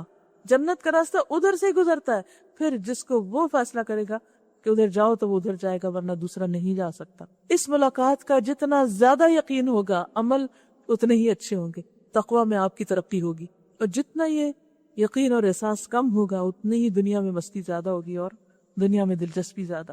اور ہرگز وہ راہ راست پر نہ تھے جن برے نتائج سے ہم انہیں ڈرا رہے ہیں، ان کا کوئی حصہ ہم تیرے جیتے جی دکھا دیں یا اس سے پہلے ہی تجھے اٹھا لیں، بہرحال انہیں آنا ہماری ہی طرف ہے، اور جو کچھ یہ کر رہے ہیں اس پر اللہ گواہ ہے۔ ہر امت کے لیے ایک رسول ہے، پھر جب کسی امت کے پاس اس کا رسول آ جاتا ہے تو اس کا فیصلہ پورے انصاف کے ساتھ چکا دیا جاتا ہے اور اس پر ذرہ برابر ظلم نہیں کیا جاتا۔ کہتے ہیں اگر تمہاری یہ دھمکی سچی ہے تو آخر یہ کب پوری ہوگی؟ کہو میرے اختیار میں خود اپنا نفع و نقصان بھی نہیں۔ یہ کون کہہ رہا ہے کہ میرے اختیار میں اپنا نفع نقصان نہیں؟ نبی صلی اللہ علیہ وسلم سے کہلوایا جا رہا ہے آپ بتائیے کہ آپ بھی اپنے نفع نقصان کے مالک نہیں، تو پھر کوئی پیر اور بزرگ اور دوسری ہستیاں کہاں سے نفع نقصان کے مالک ہو سکتی؟ اور اہم انسان جن سے ہم ڈرتے ہیں، اگر ہم نے یہ نہ کیا تو یہاں سے بھی نقصان دے دیں گے، اگر یہ نہ کیا تو وہاں سے کر دیں گے، کچھ بھی نہیں کوئی کر سکتا۔ اللہ نے جو فائدہ آپ کے لیے لکھا وہ مل کر رہے گا، جلد نہیں تو بدیر لیکن مل کر رہے گا، اور جو نہیں لکھا وہ آپ کو نہیں ملے گا۔ لہٰذا لوگوں سے نہ ڈرو، وَلَا تَخْشَوْهُمْ وَاخْشَوْنِي۔ کہتے ہیں اگر تمہاری یہ دھمکی سچی ہے تو آخر یہ کب پوری ہوگی؟ یعنی کون سی؟ قیامت کی۔ کہو میرے اختیار میں تو خود اپنا نفع و نقصان بھی نہیں، سب کچھ اللہ کی مشیت پر موقوف ہے، جیسے وہ چاہے ویسا ہوگا۔ ہر امت کے لیے مہلت کی ایک مدت ہے، جب یہ مدت پوری ہو جاتی ہے تو گھڑی بھر کی تقدیم و تاخیر بھی نہیں ہوتی۔ ان سے کہو کبھی تم نے سوچا کہ اگر اللہ کا عذاب اچانک رات کو یا دن کو آ جائے تو تم کیا کر سکتے ہو؟ آخر یہ ایسی کون سی چیز ہے جس کے لیے مجرم جلدی مچائیں؟ نبی صلی اللہ علیہ وسلم جب لوگوں کو ہدایت کے لیے بلاتے تو وہ کہتے کہ اگر آپ سچے تو عذاب لے آئے، نہیں آئے تو اس کا مطلب ہم سچے ہیں۔ کہا کیونکہ عذاب ایسی چیز ہے جس کے لیے تم جلدی کو مچا رہے ہو اور خود مانگ رہے ہو، کیا جب وہ تم پر آ پڑے اسی وقت تم اسے مانو گے؟ اب بچنا چاہتے ہو حالانکہ تم خود ہی اس کے جلدی آنے کا تقاضا کر رہے تھے۔ پھر ظالموں سے کہا جائے گا کہ اب ہمیشہ کے عذاب کا مزہ چکھو، جو کچھ تم کماتے رہے ہو اس کی پاداش کے سوا اور کیا بدلہ تم کو دیا جا سکتا ہے؟ پھر پوچھتے ہیں کیا واقعی یہ سچ ہے جو تم کہہ رہے ہو؟ کہو میرے رب کی قسم یہ بالکل سچ ہے، اور تم اتنا بلبوتا نہیں رکھتے کہ اسے ظہور میں آنے سے روک دو، یعنی قیامت کو۔ اگر ہر اس شخص کے پاس جس نے ظلم کیا ہے روئے زمین کی دولت بھی ہو تو اس عذاب سے بچنے کے لیے وہ اسے فدیہ میں دینے پہ آمادہ ہو جائے گا۔ جب یہ لوگ اس عذاب کو دیکھ لیں گے تو دل ہی دل میں پچھتائیں گے، مگر ان کے درمیان پورے انصاف سے فیصلہ کیا جائے گا، کوئی ظلم ان پر نہ ہوگا۔ سنو آسمانوں اور زمین میں جو کچھ ہے اللہ کا ہے، سن رکھو اللہ کا وعدہ سچا ہے، مگر اکثر انسان جانتے نہیں۔ وہی زندگی بخشتا ہے اور وہی موت دیتا ہے، اور اسی کی طرف تم سب کو پلٹنا ہے۔ یا ایھا الناس، اے لوگو، قد جاءتکم، تحقیق آ چکی ہے تمہارے پاس، کیا؟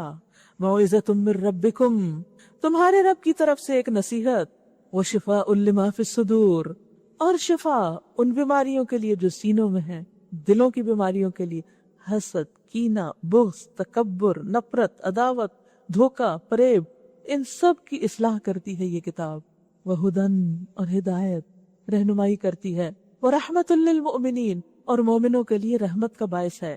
قل بفضل اللہ وبرحمتہ، کہہ دیجیے اللہ کے فضل اور اس کی رحمت کی وجہ سے، فبذالک فلیفرحوا، بس چاہیے کہ وہ اس پر خوش ہو جائیں، خوشی منائیں، ہوا یعنی قرآن، خیر مما یجمعون، بہتر ہے اس سے جو لوگ جمع کر رہے ہیں، دنیا کا مال و متاع، دنیا کی نعمتیں، دنیا کی جائیدادیں۔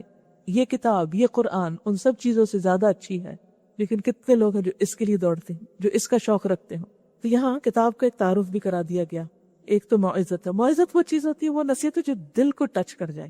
پھر شفا ہے، کیونکہ انسان کا صرف جسم ہی نہیں، اس کی روح بھی ہے، صرف جسم بیمار نہیں ہوتا، وہ تو ہوتا ہے نظر آ جاتا ہے، لیکن روح بھی بیمار ہوتی ہے۔ اس بیماری کا علاج صرف قرآن میں ہے، کہیں اور نہیں، کسی اور کے پاس نہیں۔ آپ نے دیکھو گا اچھا بھلا پڑھا لکھا سمجھدار عقل مند شخص بعض اوقات انتہائی بےہودگی پہ اتر آتا ہے، کیوں؟ یہ شیطان غالب آ جاتا ہے۔ اب اس کا علاج کیا ہو؟ جب انسان ایک غلطی کر لیتا ہے پھر اس غلطی پہ اور اصرار اور ایک پہ ایک کرتا چلا جاتا ہے۔ کبھی نہ سوچیے کہ ہم نے قرآن پڑھ لیا یا پڑھا لیا تو ہم بڑے نیک ہو گئے اور ہمیشہ کے لیے ہو گئے۔ ہمیشہ غلطیاں ہو سکتی ہیں، لیکن عموماً کب ہوتی ہیں؟ جب وہ قرآن سے دور ہوتا ہے، قرآن کی مجلس سے دور ہوتا ہے، اللہ کے ذکر سے دور ہوتا ہے، قرآن اس کے دل کو ٹچ نہیں کر رہا ہوتا، اور پھر وہ بیمار ہوتا ہے۔ یعنی کوئی بھی شخص دین پڑھا کر یا اچھے اخلاق سے بد اخلاقی کی طرف جائے تو آپ اس سے کیسے ڈیل کریں گے؟ جیسے ایک بیمار سے کرتے ہیں، یہ بیمار ہے۔ جیسے جب کوئی بیمار ہوتا ہے تو ہم اس کو رعایت اور رخصت دیتے ہیں نا، دین بھی دیتا ہے، نماز بیٹھ کے پڑھ لو اور اسی طرح کی کئی ایکسکیوزز مل جاتے ہیں۔ تو اب اس کا علاج کیا ہے؟ جب آپ کو پتا ہو کہ آپ کا بچہ بیمار ہے تو آپ کیا کریں گے؟ علاج کریں گے کہ چھوڑ دیں گے خود ہی ٹھیک ہو جائے گا، رو رو کے چپ ہو جائے گا؟ نہیں، علاج کریں گے۔ تو روح کی بیماریوں کا علاج قرآن میں ہے، قرآن کی مجلسوں میں ہے، کیونکہ اکیلے بیٹھ کے جتنا مرضی پڑھ لے قرآن، دل پہ وہ اثر ہوتا ہی نہیں جتنا سب کے بیچ میں بیٹھ کے ہوتا ہے۔ دل نرم ہوتے ہیں اور پھر راہ بھی ملتی جاتی ہے۔ اچھا باندہ کرنا کیا ہے؟ دیکھیے کوئی بھی پروگرام ادھورا پروگرام ہے جس میں صرف کیا ہو؟ علاج ہو۔ اچھا ڈاکٹر وہ ہوتا ہے کہ جو صرف آپ کو ٹریٹ نہیں کرتا بلکہ آئندہ کے لیے اپنی صحت کو مینٹین رکھنے کے لیے اگلا پروگرام بھی ساتھ بتاتا ہے کہ آئندہ آپ کیا کیا ایکسرسائزز کریں گے، کیا کھائیں گے، کیسے جئیں گے۔ جیسے کوئی ہارٹ پیشنٹ ہوتا ہے، کسی کو ہارٹ اٹیک ہو جائے تو وہ یہ تھوڑی ہوتا کہ فون کر کے ڈاکٹر سے کوئی دوائی منگا لیتا اور بس اس سے پوری انویسٹیگیشن ہوتی ہے، مرض کیا ہے، پھر علاج ہوتا ہے اور پھر اس کے بعد پورا لائف سٹائل چینج ہو جاتا ہے کہ اس کے بغیر صحت مند رہ ہی نہیں سکتا انسان۔ تو اسی طرح اگر ہم سمجھتے ہیں کہ ہمارے اندر کوئی فرسٹریشن ہے، کوئی غم ہے، غصہ ہے، کوئی اسی طرح کے حسد بغض آ گیا ہے، کسی کے خلاف نفرت آ گئی ہے، تو اس کے علاج کے لیے ڈاکٹر سے رجوع کریں۔ اور پھر قرآن جب آپ پڑھیں گے سنیں گے، شفا بھی ہوگی، آئندہ کا پلان بھی ملے گا، اور رحمت جس کو اللہ سبحانہ تعالیٰ نے جنت کے طور پہ بھی بتایا، اچھا انجام بھی ملے گا۔ جس کو یہ سب کچھ مل جائے، جس کا دل نرم ہو جائے، جس کی بیماریوں کا علاج ہو جائے، جس کو آئندہ زندگی کے لیے راستہ مل جائے اور جس کو اچھا انجام نصیب ہو جائے، اس سے بڑھ کر خوش قسمت کون ہو سکتا ہے؟ وہی اصل کامیاب ہے۔ اسی لیے فرمایا کہ جس کو یہ مل گیا اسے خوش ہو جانا چاہیے، کیونکہ اسے سب لوگوں سے زیادہ قیمتی دولت مل گئی جو لوگوں کے پاس ہے، وہ سب سے بہتر سودا کر رہا ہے۔ لیکن یہ بات عام طور پر لوگوں کی سمجھ میں آتی نہیں۔ اے نبی ان سے کہیے، تم لوگوں نے کبھی یہ بھی سوچا کہ جو رزق اللہ نے تمہارے لیے اتارا تھا اس میں سے تم نے خود ہی کسی کو حرام اور کسی کو حلال ٹھہرا لیا؟ ان سے پوچھو، اللہ نے تم کو اس کی اجازت دی تھی یا تم اللہ پر افطرا کر رہے ہو؟ جو لوگ اللہ پہ یہ جھوٹا افطرا باندھتے ہیں ان کا کیا گمان ہے کہ قیامت کے روز ان سے کیا معاملہ ہوگا؟ اللہ تو لوگوں پر مہربانی کی نظر رکھتا ہے، مگر اکثر انسان ایسے ہیں جو شکر نہیں کرتے۔ اے نبی صلی اللہ علیہ وسلم، تم جس حال میں بھی ہوتے ہو اور قرآن میں سے جو کچھ بھی سناتے ہو، اور لوگوں تم بھی جو کچھ کرتے ہو، جو کچھ بھی کرتے ہو، اس سب کے دوران ہم تم کو دیکھتے رہتے ہیں۔ عام کام کرتے ہوئے اور قرآن پڑھتے ہوئے کیا کیا کر رہے ہو، باتیں کر رہے ہو، اشارے کر رہے ہو، کروٹیں بدل رہے ہو، کیا کر رہے ہو، یہ سب ہم دیکھ رہے ہوتے ہیں۔ اور یہ اللہ کا دیکھنا تو ویسے بھی سب کو پتہ ہی کہ وہ دیکھتا ہے، لیکن خاص طور پر ان دو حالتوں کو منشن کیا گیا۔ ایک تو یہ کہ کوئی بھی حالت، اور ایک وما تتلو منہ من قرآن، قرآن پڑھتے وقت اس وقت ہمارا طرز عمل کیا ہوتا ہے، اور پھر تم جو کچھ بھی کرتے ہو۔ یہاں نماز کا بھی ذکر نہیں آیا کہ جب تم نماز پڑھے تو ہم دیکھ رہے ہوتے ہیں، وہ اس وقت بھی دیکھ رہا ہوتا ہے اللہ۔ باقی فی شان ہر حالت کا بھی ذکر کر دیا گیا، اور من عمل کاموں کا بھی ذکر کر دیا گیا۔ تو حالت اور کاموں کے بیچ میں جس چیز کو مینشن کیا گیا وہ قرآن ہے، کہ بطور خاص انسان اللہ کی نظر میں ہوتا ہے جب اللہ کی کتاب پڑھ رہا ہوتا ہے۔ اب مثلا اگر آپ کی کوئی چیز ہو، قیمتی چیز، اور آپ کسی کے ذریعے اٹھا کے وہاں لے جاؤ، تو آپ پیچھے سے دیکھتے نہیں رہتے کہ اچھا یہ کدھر لے کے جا رہا ہے، اور صحیح اٹھایا ہے، صحیح رکھا ہے؟ کیسے آپ ٹھیک ہاتھ ٹھیک کروا رہے ہوتے، پوزیشن ٹھیک کرا رہے ہوتے ہیں، اور مضبوط کراتے کہ ٹھیک سے پکڑ کے رکھنا۔ تو قرآن اللہ کا کلام ہے، جب بندے اس کو پڑھتے ہیں تو اللہ دیکھتا ہے کتنے شوق سے پڑھ رہے ہیں، کیا محبت ہے ان کے دلوں میں، کیا خشیت ہے، کس دل سے اس کو لے رہے ہیں۔ ہم سب بھی اپنے دلوں کا جائزہ لیا کریں کہ ہم کس خوشی کے ساتھ اس کو لیتے ہیں۔ اس سب کے دوران میں ہم تم کو دیکھتے رہتے ہیں، کوئی ذرہ برابر چیز آسمان اور زمین میں ایسی نہیں، نہ چھوٹی نہ بڑی، جو تیرے رب کی نظر سے پوشیدہ ہو اور ایک صاف دفتر میں درج نہ ہو۔ سب لکھا، ایک ریکارڈ مینٹین ہے اس کا، سب کا ڈیٹا سٹوریج میں ہے۔ سنو، جو اللہ کے دوست ہیں، جو ایمان لائے اور جنہوں نے تقویٰ کا رویہ اختیار کیا، ان کے لیے کسی خوف اور رنج کا موقع نہیں۔ الا ان اولیاء اللہ، اولیاء اللہ لا خوف علیہم ولا هم یحزنون. کون ہے اولیاء اللہ؟ الذین آمنوا وکانوا یتقون، جو ایمان لا کر تقوی اختیار کرتے ہیں. کیا ہے ان کے لیے؟ لہم البشری فی الحیات الدنیا، ان کے لیے دنیا کی زندگی میں بھی خوشخبریاں ہیں. اللہ ان کو دنیا میں بھی اچھی خبریں سنائے گا، دنیا میں بھی ان کو جلد ملنے والی خوشخبری دے گا، دنیا میں بھی ان کے اس کام کو ترقی بخشے گا، عزت بخشے گا. وفی الآخرہ، اور آخرت میں بھی ان کے لیے خوشخبریاں. لا تبدیل لکلمات اللہ، اللہ کی بات کو کوئی نہیں بدل سکتا، اللہ خود بھی نہیں بدلتا، وہ اپنے عہد پر قائم ہے. ذالک هو الفوز العظیم، یہ ہے بہت بڑی کامیابی. پھر بتائیے کدھر جاتے ہیں اس کو چھوڑ کر. ولا يحزنک قولہم، ان کی باتیں آپ کو غمگین نہ کریں. انسان جب بھی کچھ اچھا کام کرتا ہے تو کچھ لوگ ایسے ہوتے ہیں جو ضرور کریٹیسائز کرتے ہیں، انہوں نے کوئی نہ کوئی شوشہ بازی کرنی ہے، اس پہ پرواہ نہ کریں. ان العزت للہ جميعا، لوگوں کی باتیں، جھوٹے پروپیگنڈے تمہاری عزت کو کم نہیں کر سکتے. نبی صلی اللہ علیہ وسلم پر کون سا الزام ہے جو نہیں رکھا گیا تھا، ذاتی زندگی میں، تبلیغ کی زندگی میں، ہر جگہ. لیکن کیا آپ کا نام بلند ہو کر نہ رہا؟ وَرَفَعْنَا لَكَ ذِكْرَكَ، کیوں؟ اس لیے کہ آپ نے اللہ کا پیغام لوگوں کو پہنچایا تھا. جب آپ کسی کو کوئی اللہ کی بات بتاتے ہیں، وقتی طور پر لوگ آپ کو نہ بھی پسند کریں، لیکن دل میں ان کے ضرور آئے گی بات کہ بات تو ٹھیک ہی کہہ رہا تھا. تنہائی میں اکیلے میں ضرور سوچیں گے کہتا تو ٹھیک ہی تھا، اور اللہ کو تو پتہ ہے آپ کیا کر رہے تھے. لہٰذا کبھی بھی انسان عزت جانے کے ڈر سے اچھی بات بتانا، اچھا کام کرنا نہ چھوڑے، کیونکہ وقتی طور پر اگر کچھ بادل آ بھی گئے تو اللہ تعالیٰ بہت جلد اس کی اصلاح کر دے گا، دوبارہ سورج چمک اٹھے گا، آپ کی عزت کو کوئی نقصان نہیں دے سکتا. هو السمیع العلیم، وہ سننے والا جاننے والا ہے. آگاہ رہو، آسمان کے بسنے والے ہو یا زمین کے سب اللہ کے مملوک ہے، غلام ہے. اور جو لوگ اللہ کے سوا کچھ اپنے خود ساختہ شریکوں کو پکار رہے ہیں، وہ نرے وہم و گمان کے پیرو ہیں اور محض قیاس آرائیاں کرتے ہیں. بس ان کا خیال ہے یہ بس وہ اللہ ہی ہے جس نے تمہارے لیے رات بنائی کہ اس میں سکون حاصل کرو. رات کی نیند راتی کی ہوتی ہے، دن کو جتنا بھی سو لے وہ مزہ نہیں. اور دن کو روشن بنایا تاکہ کام کریں. اس میں نشانیاں ہیں ان لوگوں کے لیے جو کھلے کانوں سے پیغمبر کی دعوت کو سنتے ہیں. قالوا اتخذ اللہ ولدا، لوگوں نے کہہ دیا کہ اللہ نے کسی کو بیٹا بنایا ہے. سبحان اللہ، سبحانہ هو الغنی، وہ تو بے نیاز ہے، آسمانوں اور زمین میں جو کچھ ہے سب اس کی ملکیت ہے، اسے بیٹا کیا کرنا ہے. تمہارے پاس اس قول کے لیے آخر دلیل کیا ہے؟ کیا تم اللہ کے متعلق وہ باتیں کہتے ہو جو تمہارے علم میں نہیں، ان کا کوئی سورس نہیں؟ اے محمد صلی اللہ علیہ وسلم کہہ دو کہ جو لوگ اللہ پر جھوٹے افطرا باندھتے ہیں وہ ہرگز فلاح نہیں پا سکتے. متاع فی الدنیا، دنیا کی چند روزہ زندگی میں مزے کر لیں، پھر ہماری طرف ان کو پلٹنا ہے، پھر ہم اس کفر کے بدلے جس کا وہ ارتکاب کر رہے ہیں ان کو سخت عذاب کا مزہ چکھائیں گے. ان کو نوح علیہ السلام کا قصہ سناؤ، اس وقت کا قصہ جب اس نے اپنی قوم سے کہا تھا کہ اے برادران قوم، اگر میرا تمہارے درمیان رہنا اور اللہ کی آیات سنا سنا کر تمہیں غفلت سے بیدار کرنا تمہارے لیے ناقابل برداشت ہو گیا ہے تو میرا بھروسہ اللہ پر ہے، یعنی میں اپنا کام پھر بھی کروں گا.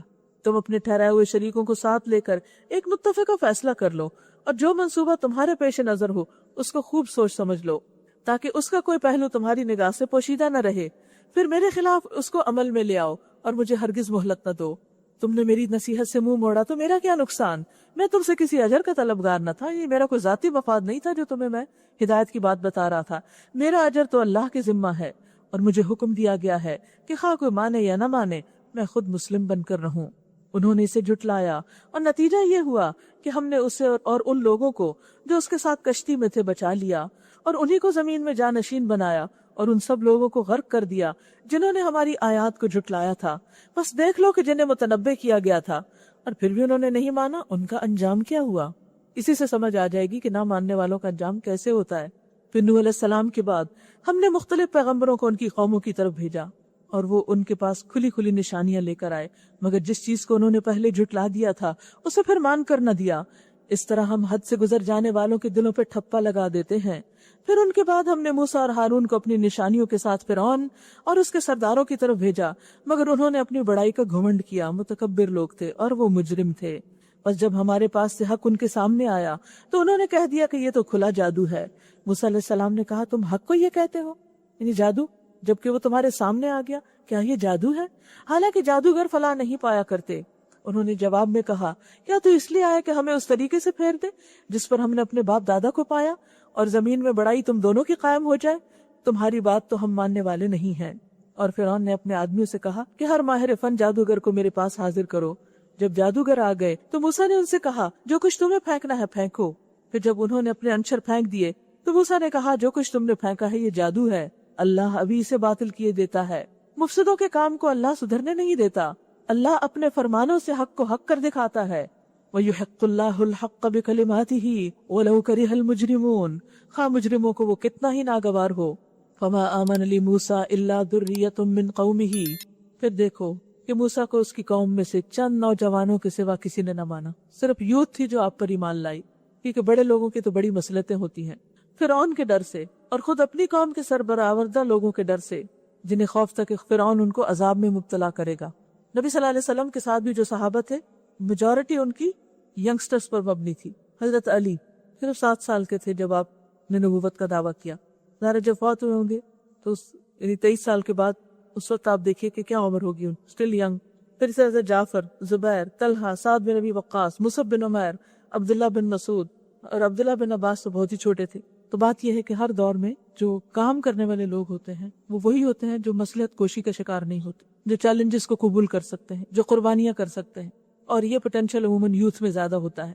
وَإِنَّ فِرْعَوْنَ لَعَالٍ فِي الْأَرْضِ، اور واقعہ یہ کہ فرعون زمین میں غلبہ رکھتا تھا، اس وقت کی سپر پاور تھا، لوگ اس سے ڈرتے تھے، اور وہ ان لوگوں میں سے تھا جو کسی حد پہ نہیں رکتے، یعنی کسی بھی طرح کسی کو سزا دیتے ہیں۔ موسیٰ علیہ السلام نے اپنی قوم سے کہا کہ لوگو اگر تم واقعی اللہ پر ایمان رکھتے ہو تو اس پر بھروسہ رکھو اگر مسلمان ہو۔ آج بھی آپ دیکھیں کہ اگر انسان کو کسی قوت سے ڈر لگتا ہو تو حل کیا ہے؟ ایمان کا تقاضا کیا ہے کہ انسان اللہ پہ توکل کر کے اللہ کا حکم مانتا چلا جائے۔ انہوں نے جواب دیا ہم نے اللہ ہی پر بھروسہ کیا، علی اللہ توکلنا ربنا لا تجعلنا فتنة للقوم الظالمین ونجنا برحمتک من القوم الکافرین۔ ہم نے اللہ پر بھروسہ کیا، اے ہمارے رب ہمیں ظالموں کے لیے فتنہ نہ بنا، اور اپنی رحمت سے ہم کو کافروں سے نجات دے۔ اور ہم نے موسیٰ اور اس کے بھائی کو اشارہ کیا کہ مصر میں چند مکان اپنی قوم کے لیے مہیا کرو، اور اپنے ان مکانوں کو قبلہ ٹھہرا لو، اور نماز قائم کرو، اور اہل ایمان کو بشارت دے دو۔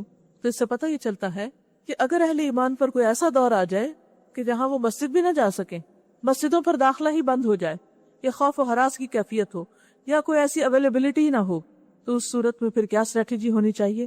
گھروں کو مسجد بنا لیں، گھروں کو قبلہ بنا لیں، یعنی گھروں کو مرکز بنا لیں، گھروں میں عبادت کریں، لیکن پھر بھی اجتماعی عبادت کریں، مل جل کر عبادت کریں، پھر بھی بڑے پیمانے پر نہیں تو چھوٹے پیمانے پر اکٹھے ہو کر کام کریں۔ موسیٰ علیہ السلام نے دعا کی، اے ہمارے رب تو نے فرعون اور اس کے سرداروں کو دنیا کی زندگی میں زینت اور اموال سے نواز رکھا ہے، اے رب کیا یہ اس لیے ہے کہ وہ لوگوں کو تیری راہ سے بھٹکائیں؟ اے رب ان کے مال غارت کر دے اور ان کے دلوں پر ایسی مہر کر دے کہ ایمان نہ لائیں جب تک دردناک عذاب نہ دیکھ لیں۔ اللہ تعالیٰ نے جواب میں فرمایا تم دونوں کی دعا قبول کی گئی، ثابت قدم رہو اور ان لوگوں کے طریقے کی ہرگز پیروی نہ کرو جو علم نہیں رکھتے۔ یہاں بھی ایک معیار دے دیا گیا کہ کس کی پیروی کرنی ہے اور کس کی نہیں، کس کی بات ماننی ہے اور کس کی نہیں۔ اور یہ صرف دین کے معاملے میں نہیں، دنیا کے معاملے میں بھی، کسی بھی پیشے میں جب آپ کنسلٹنسی لیتے ہیں تو جاہلوں سے تھوڑی لیتے ہیں، اسی سے لیتے ہیں جس کے پاس علم ہوتا ہے۔ اور ہم بنی اسرائیل کو سمندر سے گزار لے گئے، پھر فرعون اور اس کے لشکر ظلم اور زیادتی کی غرض سے ان کے پیچھے چلے، حتیٰ کہ جب فرعون ڈوبنے لگا تو بول اٹھا، میں نے مان لیا خداوند حقیقی اس کے سوا کوئی نہیں ہے جس پر بنی اسرائیل ایمان لائے، اور میں بھی سر اطاعت جھکا دینے والوں میں سے ہوں۔ جواب دیا گیا آنا، اب حالانکہ اس سے پہلے تک تو نافرمانی کرتا رہا اور فساد برپا کرنے والوں میں سے تھا، اب تو ہم صرف تیری لاش ہی کو بچائیں گے تاکہ تو بعد کی نسلوں کے لیے نشان عبرت بنے۔ اور آپ میں سے بہت سے لوگوں نے اب انٹرنیٹ پہ وہ تصویر دیکھی ہوگی کہ جو فرعون کی ممی کی ہے، یعنی اس کے مرنے کے بعد جو اس کی جسم کو پریزرو کیا گیا تھا۔ تو یہ قرآن میں 14 سال پہلے بتا دیا گیا کہ تیرے بدن کو ہم محفوظ کر لیں گے۔ اگرچہ بہت سے انسان ہیں جو ہماری نشانیوں سے غفلت برتتے ہیں، دیکھتے ہی نہیں، سامنے بھی ہوتی چیز انہیں نظر نہیں آتی۔ ہم نے بنی اسرائیل کو بہت اچھا ٹھکانہ دیا اور نہایت عمدہ وسائل زندگی انہیں عطا کیے، پھر انہوں نے باہم اختلاف نہیں کیا مگر اس وقت جب کہ ان کے پاس علم آ چکا تھا۔ ہوتا یہ ہے کہ جب انسان کے پاس کوئی چیز نہیں ہوتی تو وہ اس کے لیے طلب رکھتا ہے، تڑپتا ہے، مانگتا ہے۔ جب ایک چیز پوری ہو جاتی پھر دوسری مانگتا ہے، دوسری پوری ہو جاتی تو تیسری مانگتا ہے۔ آپ دیکھیں کہ جب انسان بچہ ہوتا ہے تو اس کی طلب کچھ اور ہوتی ہے، جوان ہوتا ہے تو پھر اس کی کچھ اور ہوتی ہے، پڑھ لکھ جاتا ہے تو اس کی طلب کچھ اور ہو جاتی ہے، جب شادی ہو جاتی ہے تو طلب کچھ اور ہوتی ہے، بڑھاپے میں پھر طلب کچھ اور ہوتی ہے۔ زندگی کے سٹیجز کے بدلنے کے ساتھ ساتھ انسان کی دلچسپیاں بھی بدلتی چلی جاتی ہیں اور انسان ایک حال میں رہ سکتا ہی نہیں۔ تو ایسے میں پھر انسان کیا کرے، پھر کیا کرنا چاہیے؟ ایک تو یہ کہ کسی حالت کو پرماننٹ حالت نہ سمجھے، تبدیلیاں آئیں گی، چینجز ہوں گی۔ دوسرا یہ کہ جس حال میں بھی ہو اس پہ شکر ادا کرے اللہ کا۔ اب آپ دیکھیں کہ انسان کو جب ایک سے دوسری چیز مل جاتی ہے تو اس کے اندر پھر سرکشی بھی آنے لگتی ہے۔ جب آپ کی ہر دعا پوری ہونے لگتی ہے، آپ کی جسمانی ضرورتیں بھی پوری ہو رہی ہیں، کھانا کپڑا لباس نیند آرام گھر سب کچھ ہے، آپ کی جذباتی ضرورت بھی پوری ہو رہی ہے، شادی ہو چکی ہے، بیوی ہے، بچے ہیں، تعلقات ہیں، وہ بھی پوری ہو رہی۔ پھر اسی طرح دینی ضروریات، روح کی ضروریات وہ بھی اللہ پوری کر دیتا ہے۔